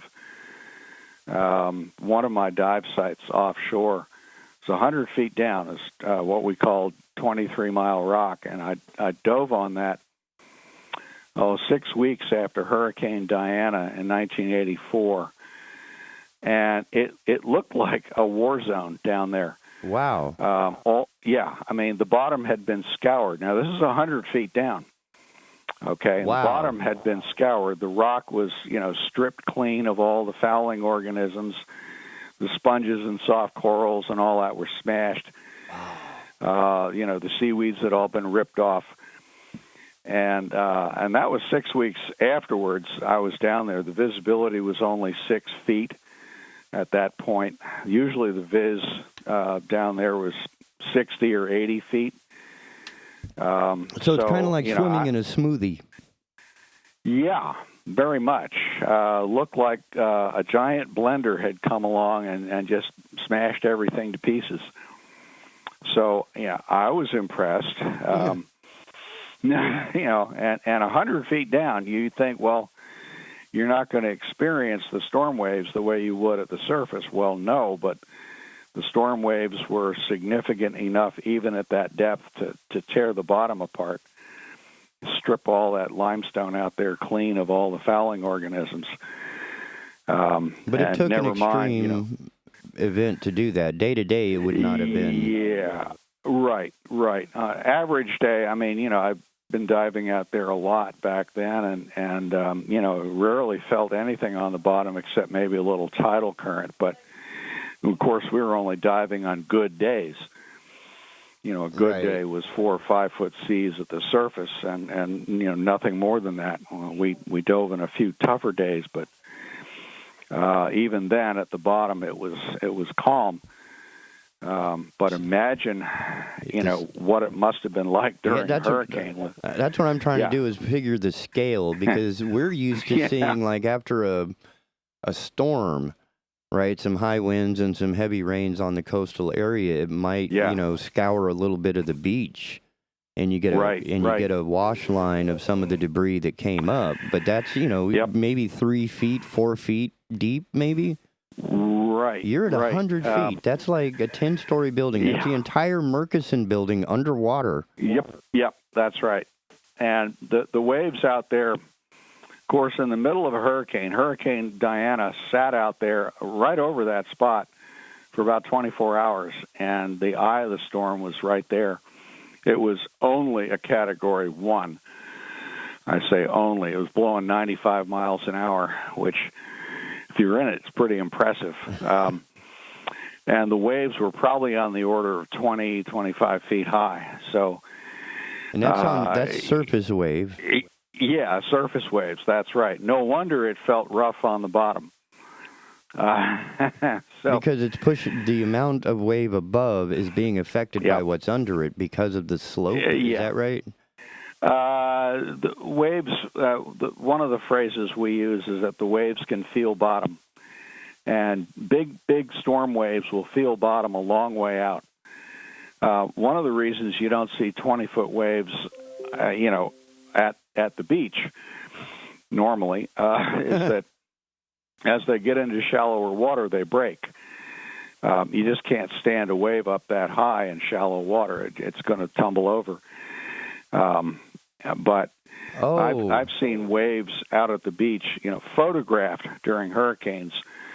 I remember one that was where the wave crests were at the deck on Johnny Mercer's pier. Oh. Back in the day when it was made out of wood. The wave crests were literally breaking through the flooring. And of course, the pier was pretty much destroyed in that storm. Yep. I think I know the photograph you're talking about. It's down there, isn't it? Yeah, I think so. And the picture had to have been taken from a very great distance because if you think about a wave that high coming up at the beach, it's going right over the beach, okay? I mean, the water level's already higher than the beach. That's big storm surge. So picture must have been taken with a very big lens, one of those gigantic telephoto lens things, and just exactly the right angle. But I remember being so thoroughly impressed by that photograph and thinking, I'm glad I wasn't there. Oh, gee, I've always been fascinated by big storms, and I've had that nerve ending quieted after a while. Let's go out and look at that. No, let's not do that. That would be dangerous. Standing under a tree during a hurricane, and I saw the tree moving, like, from its roots to its top, and it was like, right. I'm going to the basement. Longleaf pines have those long green pine cones when they're immature. Mm-hmm. They're about 6 or 8 inches long, and they're shaped kind of like a bullet. Oh, yeah, and they make and when hurricanes blow those things down, they... they're coming down at around 80 miles an hour. You hide. Seeing as how we're in hurricane season and lots of people have arrived here in southeast North Carolina recently and have never been through one, every year we try to educate people about hurricanes, and if you've never been through one, it's like nothing else you've ever experienced. And you better listen to what the experienced folks tell you to do and what they tell you not to do. Because every year we find people who go out and do something dumb and get themselves killed. Oh, you mean like firing off a shotgun into the hurricane to make it go away? Well, that's probably just futile, plus your shotgun will rust and blow away. But, when they tell you to evacuate the beaches... evacuate the beaches, it's pretty simple. Evacuate, yeah. When they tell you it's mandatory evacuation, they're not going to come and drag you out by the heels. But they're going to tell you, if you're going to stay, leave us your next of kin information so that we can tell them when we find your corpse. Because we're not coming to save you. We're not coming to save you. That's right. I do remember those announcements. If you're still on the beach after this point, no help is coming. Yep. No help is coming. They're going to close the bridges, and the first responders are not going to respond. It's too dangerous. The term flying debris doesn't really convey what it's like to get hit by a 2x4. Now, 60 miles an hour is 15 feet per second. Now, getting hit with a baseball at 15 feet per second is a painful experience. Yeah, that's going to hurt. Yeah. Getting up to 85 miles an hour, we're looking at, 25 feet per second? That's enough to go through a pretty good thick window. Yeah. You want to you want to stay inside someplace nice and safe, and stay away from the windows unless you've boarded them up. That's why you board your windows, is so that debris doesn't smash the windows in on you.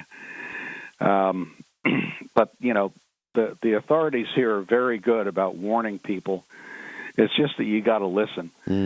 When they tell you to lay in supplies and fill your tanks with gas and stuff like that, you got to do it. The aftermath of a hurricane is a mess. I remember after Hurricane Fran in '96, we were completely cut off here. The electrical, the power grid had been destroyed. At that time, it was the worst damage done to an electric grid in the United States history. There's been worse since then, but Hurricane Fran did the worst damage to an electrical grid. And, it was until a mammoth Ted Cruz. undertaking. I'm sorry. Oh, God. Oh, yeah. How embarrassing. Yeah. Oh, Lord. Sorry, I threw you totally off of that, but I didn't know that we had an electrical disruption other than a couple of days where I had family. So they were pretty lucky, apparently. They were inland by a good 100 miles or so, 120 miles, but they were still damaged in a number of ways, lost trees and fell on a car. The water inundation alone caused a number of trees to uproot. Yep, that's right. Those storms are impressive. Each is a bit different. I've been through a bunch of them now. Been here 40 years, and each one is somewhat unique. They have a lot of common features, of course. Being wet is one of them. We learned that from Trump. Oh no, the phone just died. We got to get him back. Oh, we got to get him back. Sorry about that.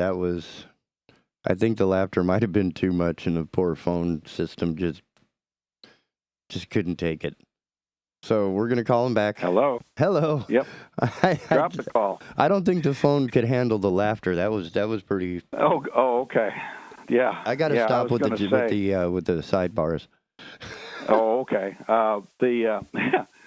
Maybe it was Ted Cruz getting even with us. Who knows? That could be it. He's got his hackers on. Yeah, that's possible, right. He's listening. I was going to say the first lesson I learned from a hurricane was you got to have a chainsaw. Oh, Even if you don't have trees down, your neighborhood will. And, if you're inclined to be a good neighbor, or if you just want to go to the store, drive down the road without hitting a tree, you need a chainsaw, and that presents another set of risks. You need to know what you're doing. With the chainsaw, can be very dangerous. Oh yeah, yeah, that's right. Because cutting limbs is meant for the tree, not for the person. Right, exactly. And there are certain skills that you should have, in hand before you go out there to be a chainsaw hero. Fortunately, I've never gotten hurt using one, but I have a lot of experience now, and I can size up a tree and figure out, okay, here's how you attack it. Yeah, let's not cut from the top when it's being suspended on either end. Yeah, and if there's a power line tangled in it, you really want to be very, very, very careful. Yeah, you probably want to wait for the pros. A little bit of caution there is not a bad idea. How many trucks have you seen with a rope tied around the winch and a tree up about 20 feet? Oh, yeah. The operative question is always, what could go wrong? It's kind of the derivative of Murphy's Law, right? Think about Murphy's Law. What could go wrong? And you think that one through, and okay, you'll probably make a better decision after you've thought that through. You know, what could go wrong? Now, there's all a the lot best of things you can do wrong in a storm. wisdom and experience is born from stupidity and inexperience. So at some point, Experience leaves scars. Yeah. So at some point, the experiential knowledge has to come into play. But yeah, I do remember the first time with a chainsaw on my own after, you know, as a younger kid and being taught, like, point it this way when you start it, that sort of thing.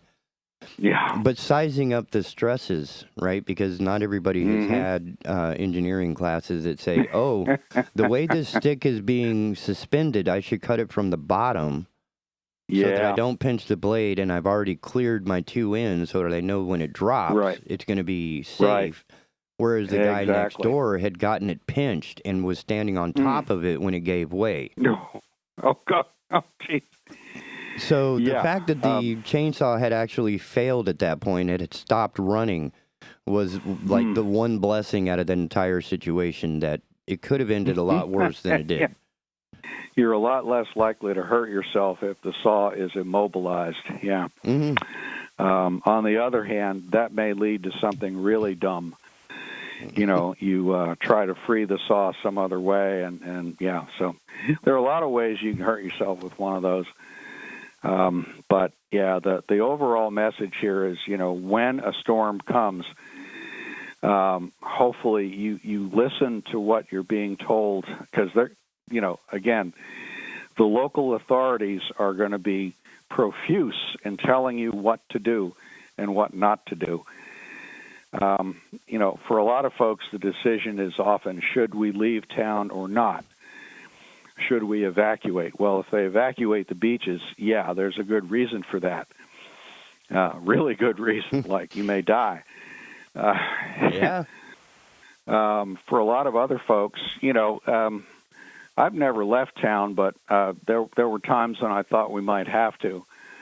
And it turned out the storm wasn't as bad as I feared, so we decided to stay. But you know, you can count on the power being out. You can count on, you know, a lot of local damage. You can count on being difficult to get supplies like food and gas and But all you can that sort of count thing. on your gas grill to make coffee for you every morning. I learned that. Right. That was going to be another lesson I was going to mention. A gas grill or some way to heat stuff like food or water for coffee is real important. Whether it's a Coleman stove or like we had an actual grill with the external burner. Right. Oh, that was a and godsend. you do that outside. Yes, please. A lot of you There's you something do all about the the fire carbon. type things. Yeah, carbon monoxide. That's it. Yeah. You know, people die in hurricanes for all kinds of reasons. Very seldom they run from the a generator. Yeah. Inland, we get a flooding problem. Around here on the coast, except for storm surge, you know, where the ocean comes up at you, the flooding mortality risk is pretty low. You know, of course, don't drive into water. You know, they always warn people, if you see water running across the road, oh my God, don't do it. This is not an amphibious assault vehicle. No, and if you can't see the road, you know, if you got a few inches of water, okay, a little If you puddle can still in see town, the stripe okay. in the road. Yeah, if you can see both sides. Yep. Bear in mind that when the roads wash out, they wash out from the side. And so you may tumble the car over and wind up upside down underwater, which is bad. We actually had more people die in Hurricane Floyd from that sort of thing than anything else. Wow. Driving into floodwater.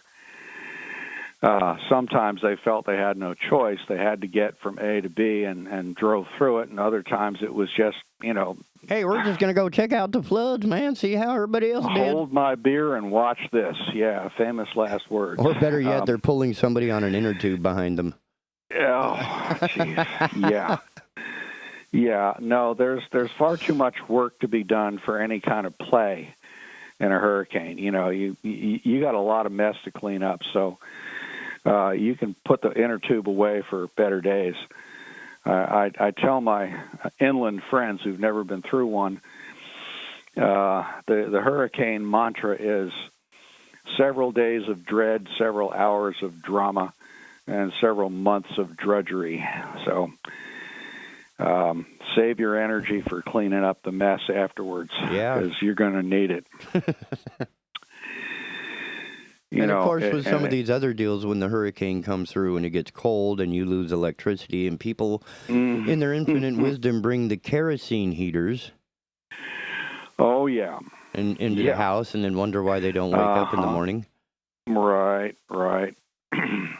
Pink skin. Yeah. I mean, there's a lot of education, apparently, that needs to be reissued every year. So some of us are like, oh, my God, we got to listen to this again. And there's some that still haven't heard it. Right. We have so many new arrivals, and if you haven't been through one, you just don't understand what you're up against. You prepare. It's not like you can make it not happen. You just prepare to deal with it.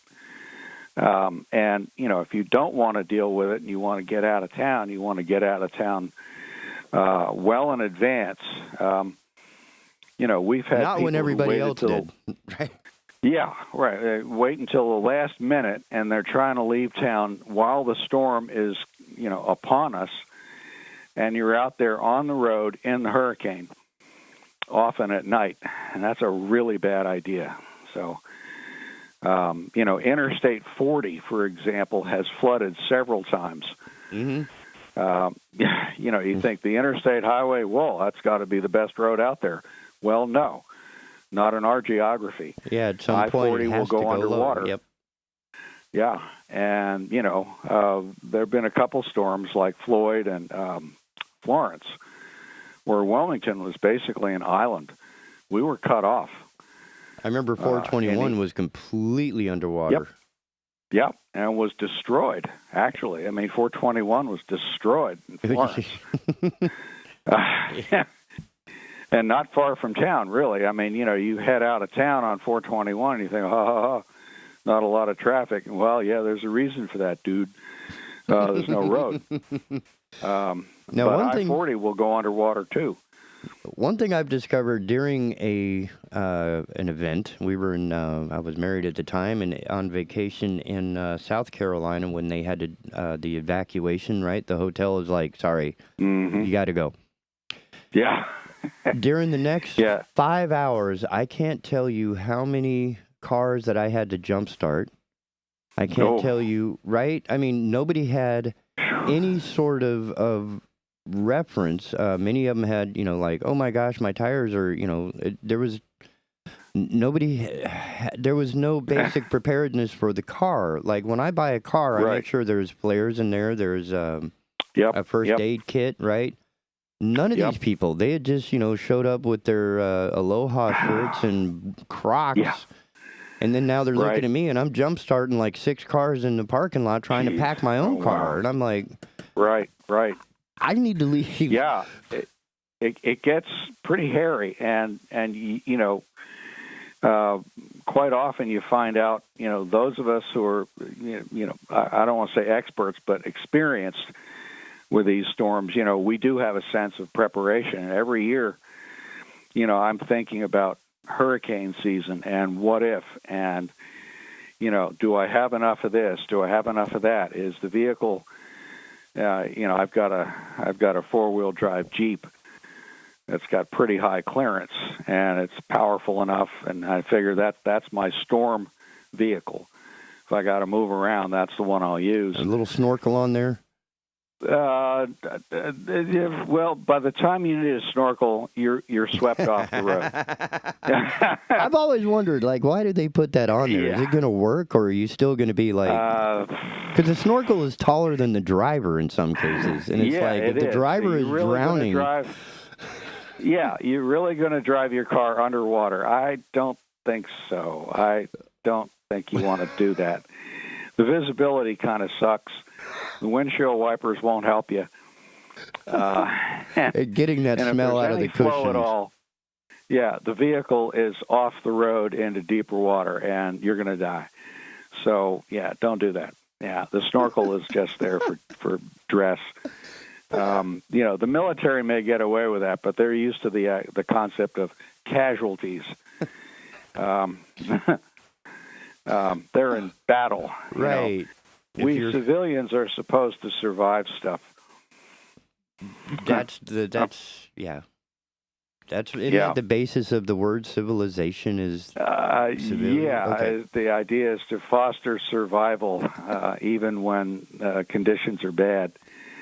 It's a tragedy when people die in these storms, and they die for a lot of different reasons, and many times it's something unique.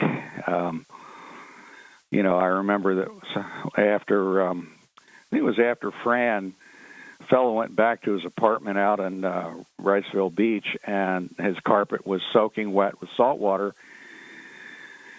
and he wound up being electrocuted. Oh. Yeah, he's standing in salt water, in the carpet, and plugged in some appliance or something, and, the electrics had all been ruined by the salt water and corrosion, and, wound up running the current through himself. The shortest path to ground. Boom. Yeah, that's right. They warn you about electricity for good reason. Because that's the most tragic is when it's something that could be avoided just by paying attention to, a PSA. Yeah, and it's after the storm. It's sunny and it's pleasant, and you're there to fix things up, and you go in your house and flip a switch and zap. You plug in your hairdryer while standing in the tub. Yeah. Which is he probably had flip-flops on, if that. So, he's connected to the water. What could go wrong? Yeah, Man, what could go wrong?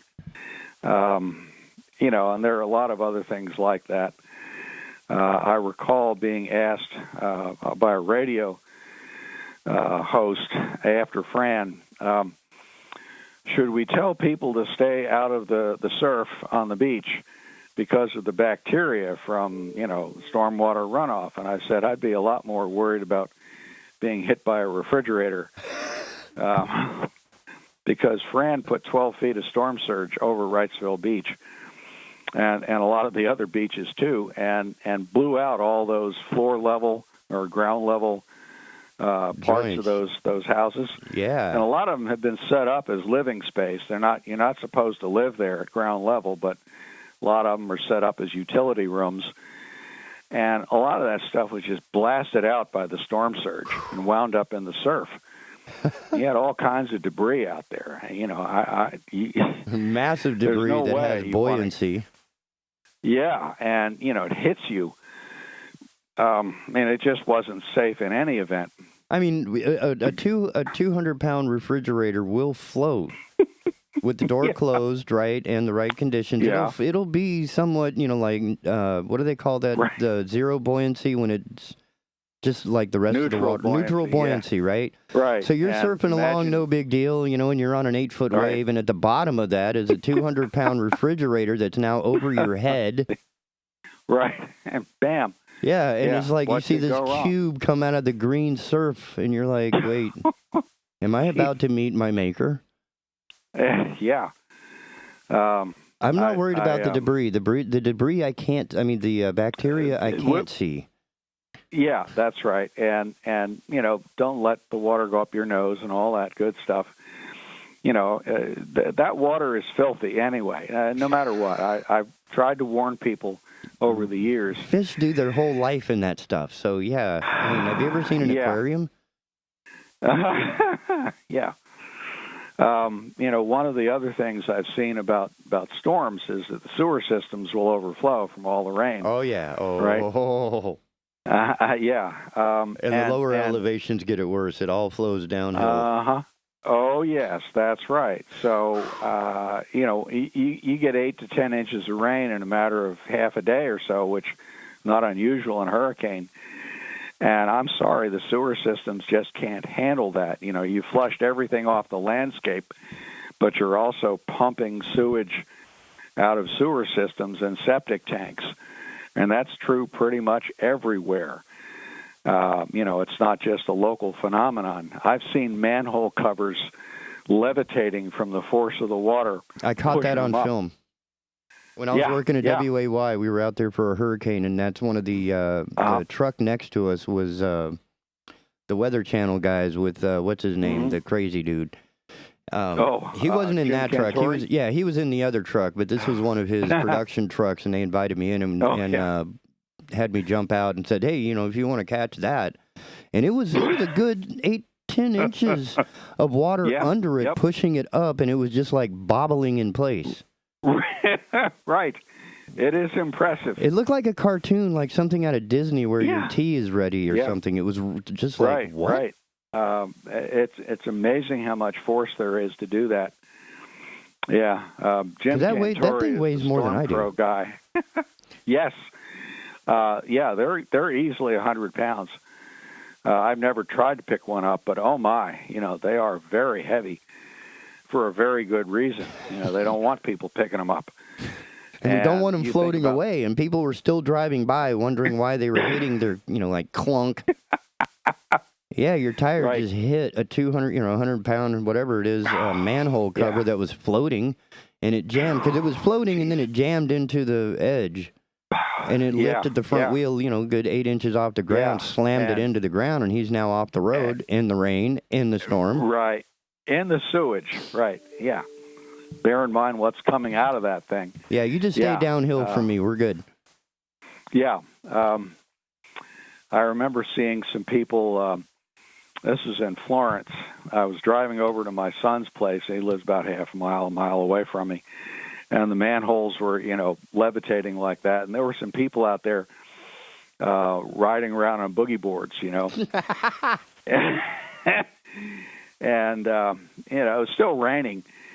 And I, stopped and said, you're doing that in sewage. There's a manhole levitating right around the corner here, and so you probably don't want to do that. They were, like, huh? Oh, my God, shocked. It's not just rainwater, folks. It's sewage. Stay out of the water. And again, the authorities will warn people, but it never hurts to repeat the warnings over and over again. The storms do so much that you don't appreciate until you've been through them. You don't really know what the risks are until you learn, either, by being taught or from experience. So hopefully we don't get hit this year, but it's hard to forecast. The art of hurricane forecasting has gotten a lot better. They've really improved a lot in terms of figuring out where a storm's going to go and approximately how strong it's going to be when it comes ashore. But one of the problems we're having now is that these storms, in some cases, are behaving differently than they used to.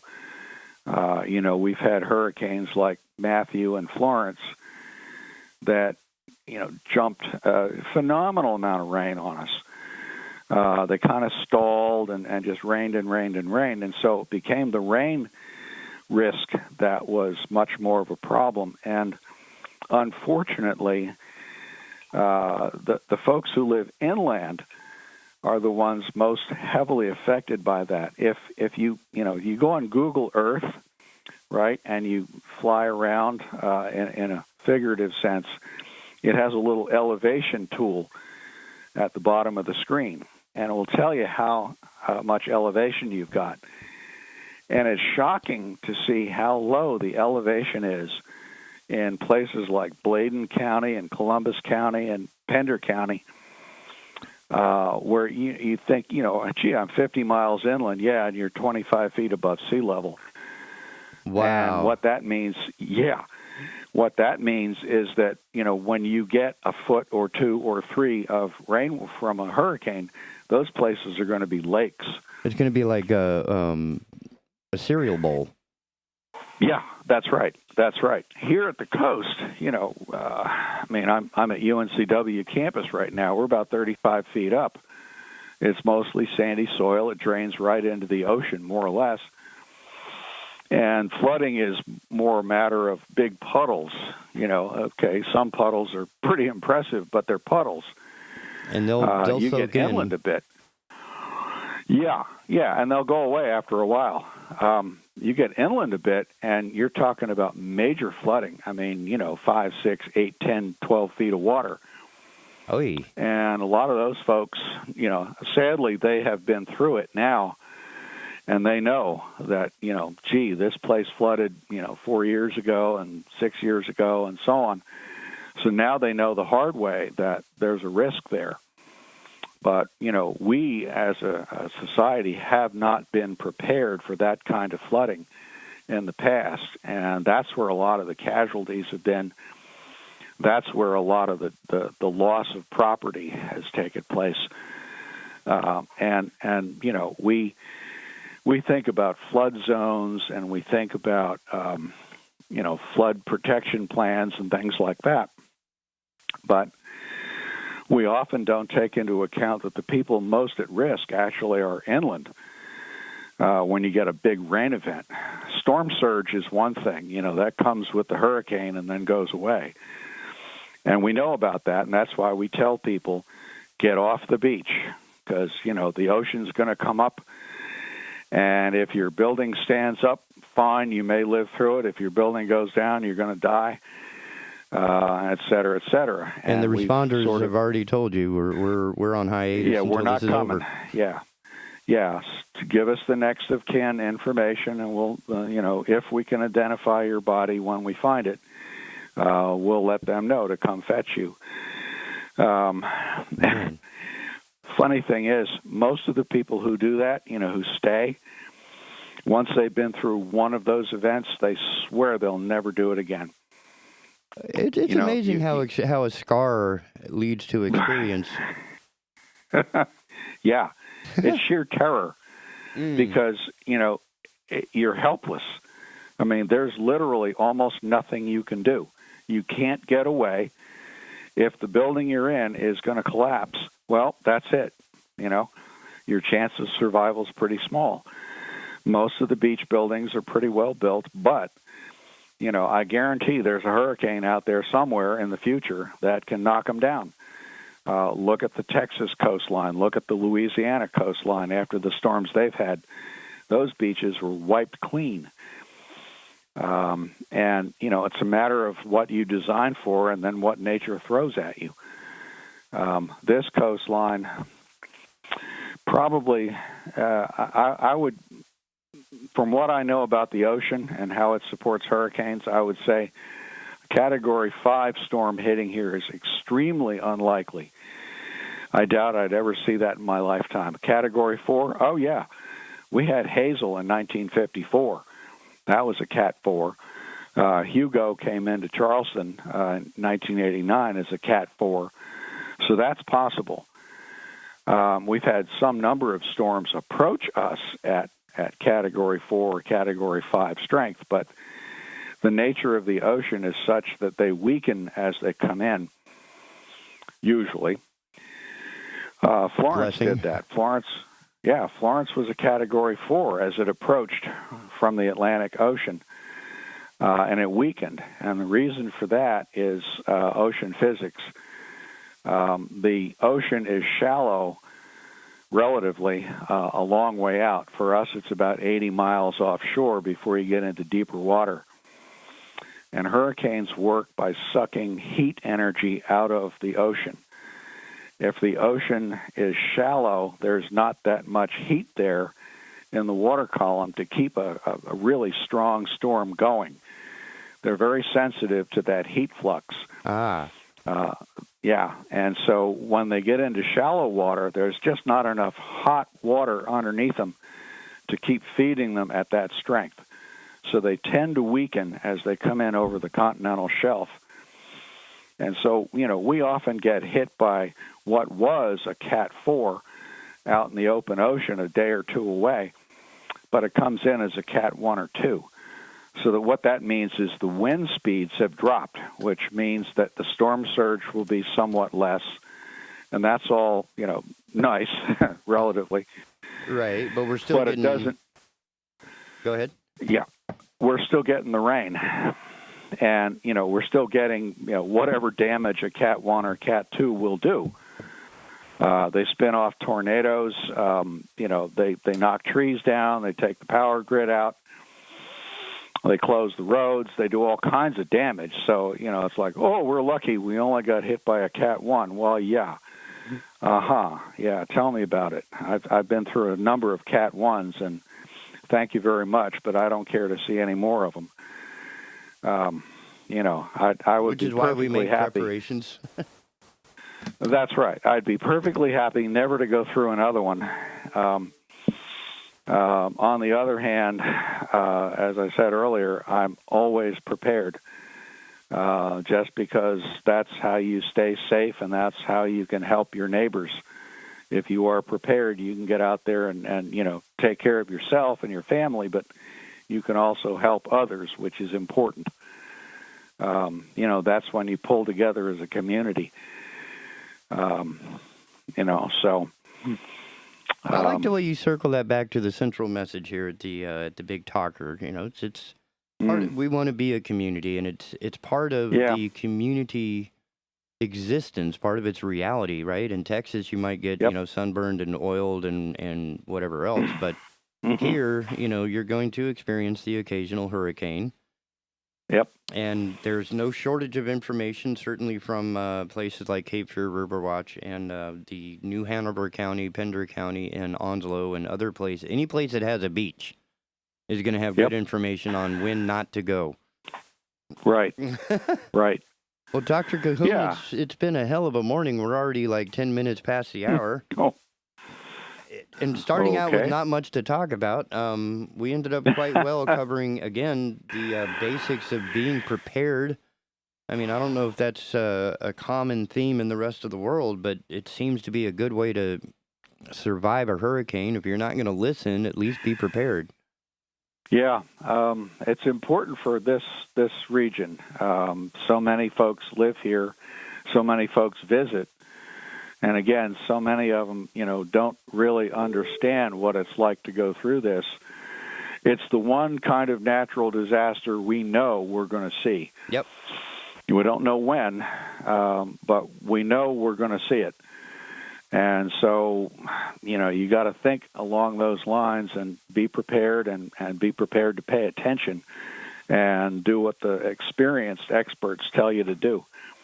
And it's not like Wings is going to carry anything and everything you need for a hurricane survival. No. I mean, they got a nice beach towel and maybe a hermit crab, but you're going to need to, it's a little bigger than that. It takes some forethought, and they give you advice on exactly what kinds of things to have as a hurricane kit, Mm-hmm. In fact, next hour I have a spot coming from the government about hurricane preparedness. Oh, there you go. Yeah. It's a good message to get out and to repeat so that people are thinking about it beforehand and can make some preparation. When you're 2 days out from the storm, I have news. If you think you're going to go to the store and get a generator, when the storm's on the horizon, forget about it. Yep. They'll be bought out. But when the storm goes by, there's plenty for sale used, gently used. Right. If you have a minute, I'll tell you a story from Hurricane Floyd. So we had decided to stay, and I thought about getting some plywood to board up the windows. And I took my son with me, my older one, and we went over to Home Depot. Well, the store was already underwater. Whoa. Literally, they had a foot of water in the store. So they were closed. And I thought, well, we'll go over to Lowe's, and couldn't get across South College Road because New Center Drive was flooded. I remember passing a billboard and thinking, maybe I'll go home and get my chainsaw and cut that billboard down and use that wood to board up my windows. And I thought, nah, heck with it, And I came out the day after the storm, and somebody had done that. Somebody had chainsawed that billboard apart and used the boards on their windows. So, if not so you, somebody. Right? Yeah, right. And I think that's the difference between a child and an adult, is that they both have the same idea. The adult just knows better. Yeah, right. Well, we made it through without having to board the windows up. I went up to do the first one, and the board is swinging around in the breeze, and I'm thinking, yeah, like a right. big sail. Like a big kite. Yeah, it's going to sail me off the roof, and down on the ground and bust me up. I said, that ain't worth it. So you traded it for glass shrapnel. Yeah. The best advice I give people is when the hurricane comes, get out your bottle of liquor and drink it. And it will motivate you to stay on the floor where you are safe. And by the time you sober up, the storm hopefully will have gone away, and then it will be safe for you to go outside again. But just put to rest that nerve ending that says, oh, I got to see this. No, you don't. There will be plenty of footage at 11. That's right. Let the professionals who are paid with good insurance to do that. Right, yeah. Because there was no way I would have stepped outside and filmed that floating manhole cover if I didn't know I had decent insurance behind me. Right. I'm not doing it now. Yeah. Right. Well, it's part of the job, right? It was. Oh, yeah. And the foul weather gear they gave me was 2 trash bags. One for the camera and one for the camera. I've done the trash bag raincoat thing. Yeah. It's very effective. You had better trash bags. Ours are bought in bulk at the cheapest, it was not good. But, man. Wow. Oh, so God. we got some storms. Storm stories. That's what's awesome. We're already 2 months into the hurricane season, and thankfully not much more than this past weekend's arm of somebody else's storm. Right. So that came out of nowhere, didn't it? It did. And I was like, wait a minute, why is it so humid all of a sudden? Yeah. Cloud bursts. And it came like a weird direction. But we're not used to it coming from due west. Yeah. That was weird. Normally we either get it coming up the coast or coming up, north. Right. To the northeast. There was virtually no warning. Fortunately, it was a minor storm. But, the day before, there was, only the slightest hint of a low-pressure system, and all of a sudden we have Tropical Storm Colin out there. Oh, really? Oh, wow. Surprise. Gee, it just plunked down and started up. But, every one of them is a little different. Well, I tell you what, next week, let's take a look at, because you probably know better than I do, the origin of most of our damaging hurricanes come from Sahara. Right. We can talk about the big picture of hurricane formation and all that. Yeah, I'd be happy to do that. Yep, because that'll help us understand why the ones, because the ones from the coast are pretty bad, but they don't get to the level that the ones that travel across the Pacific. And we will also cover local ones. Yeah. And then we'll also cover why it is, due to the Coriolis effect, that only the east coast of the United States will ever get hit by a hurricane. Right. Unless something really weird happens to the orbit or the rotation of the Earth. I think the San Diego region got hit by a weakening one several years ago, but that was so weird. They're like, what? Yeah. Hurricane, that's an East Coast thing. You know? That had to be like a cyclone leftover, because cyclones spin the other way and hit the oriental area, right? Yeah, that's right. That's right. They tend to go from east to west for very good reasons, and I'll talk about the physics of that in simple terms. Yeah. Because this is the part that I get excited about, because we already know they're coming, but if we know what it's made of, then we can balance our knowledge with our fear, because now we have less to fear because we have more knowledge. Right. The more you know about them, the easier it is to handle them, at least emotionally. I've found that, in anticipation of Florence, for example, it was a Category 4 a couple days before it actually hit us, and I knew it was going to weaken.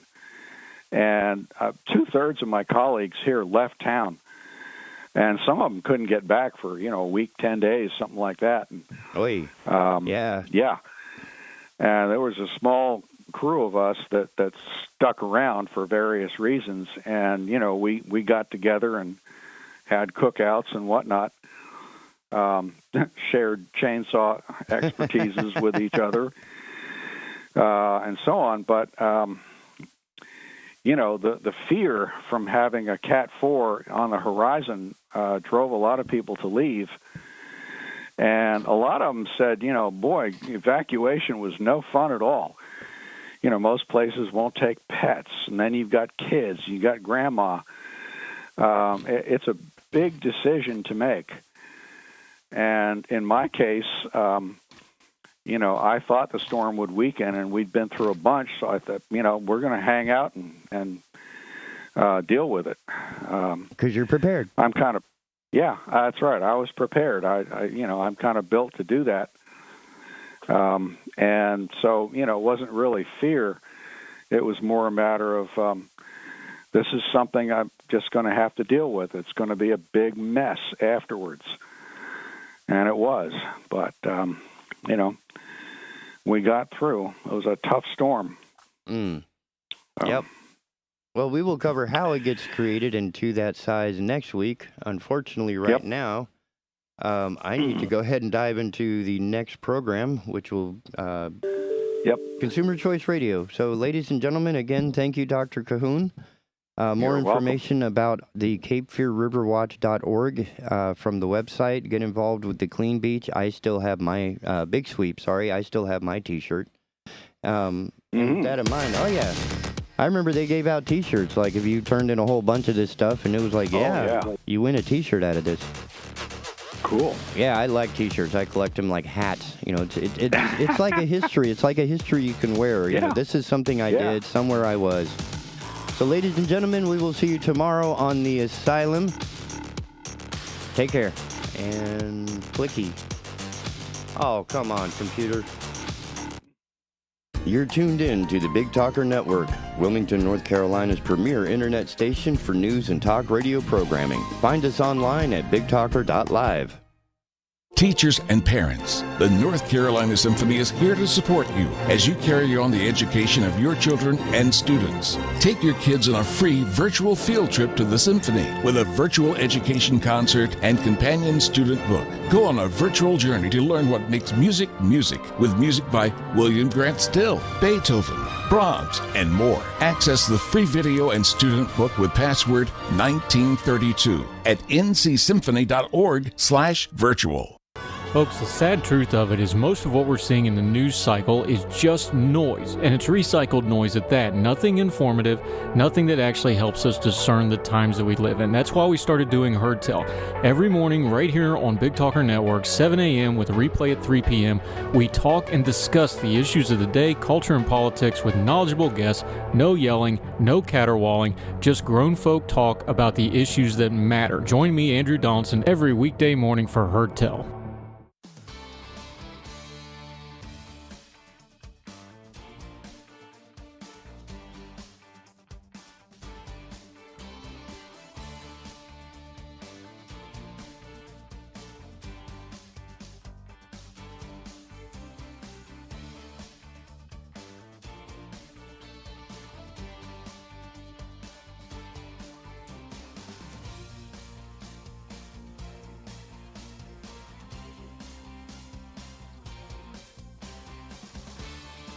Hello, I'm Donna Gregory with WWAY News. We have confirmed the identity of the man who died after being struck by lightning over the weekend on Mason Borough Island.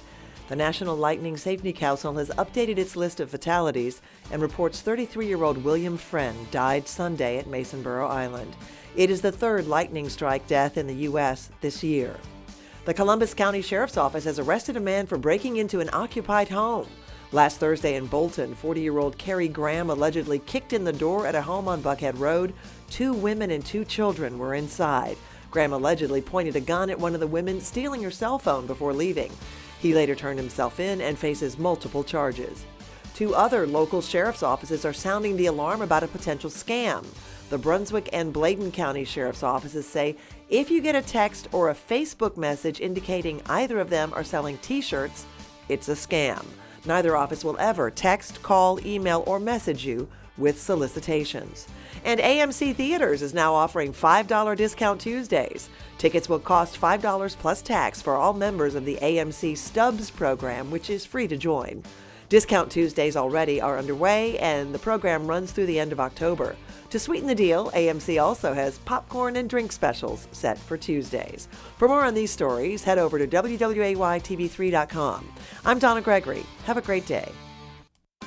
Happy Wednesday, everybody. I'm WWAY meteorologist Ramel Carpenter with your Storm Track 3 forecast. Get ready for a hot and humid one here in the Cape Fear. Heat advisories go into effect starting at 11 o'clock this morning, lasting until 7 for all inland communities. Highs will climb into the middle 90s away from the coast, but feeling like the triple digits as we head into the afternoon hours today. Only a small chance for some scattered showers and storms to develop, but as we head towards the late evening hours, a better chance for severe weather to develop, with the main concerns being gusty winds and perhaps some small hail as well. Get your full forecast from WWAY and WWAYTV3.com. This news and weather is brought to you by 2 Men and a Truck. For your free quote, go to 2menandatruck.com. 2menandatruck.com.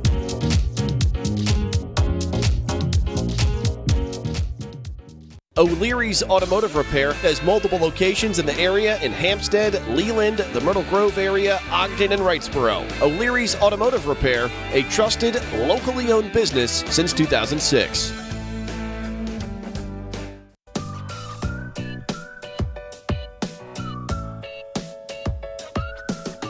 Hello and welcome to a nice joint production of Consumer Choice Radio and the Consumer Podcast. We're broadcasting on the radio, on podcast devices, thanks to Podcasting 2.0 and right there in your pocket.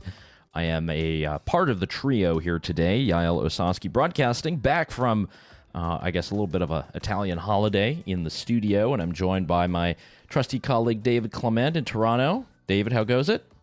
No, it's going well. It's going well. No complaints here. You were in Italy. I had a nice week away in Muskoka, enjoying the wonders of cottage country here in Ontario. So rested, relaxed. Did my first triathlon last week. Very excited about that. So things are good.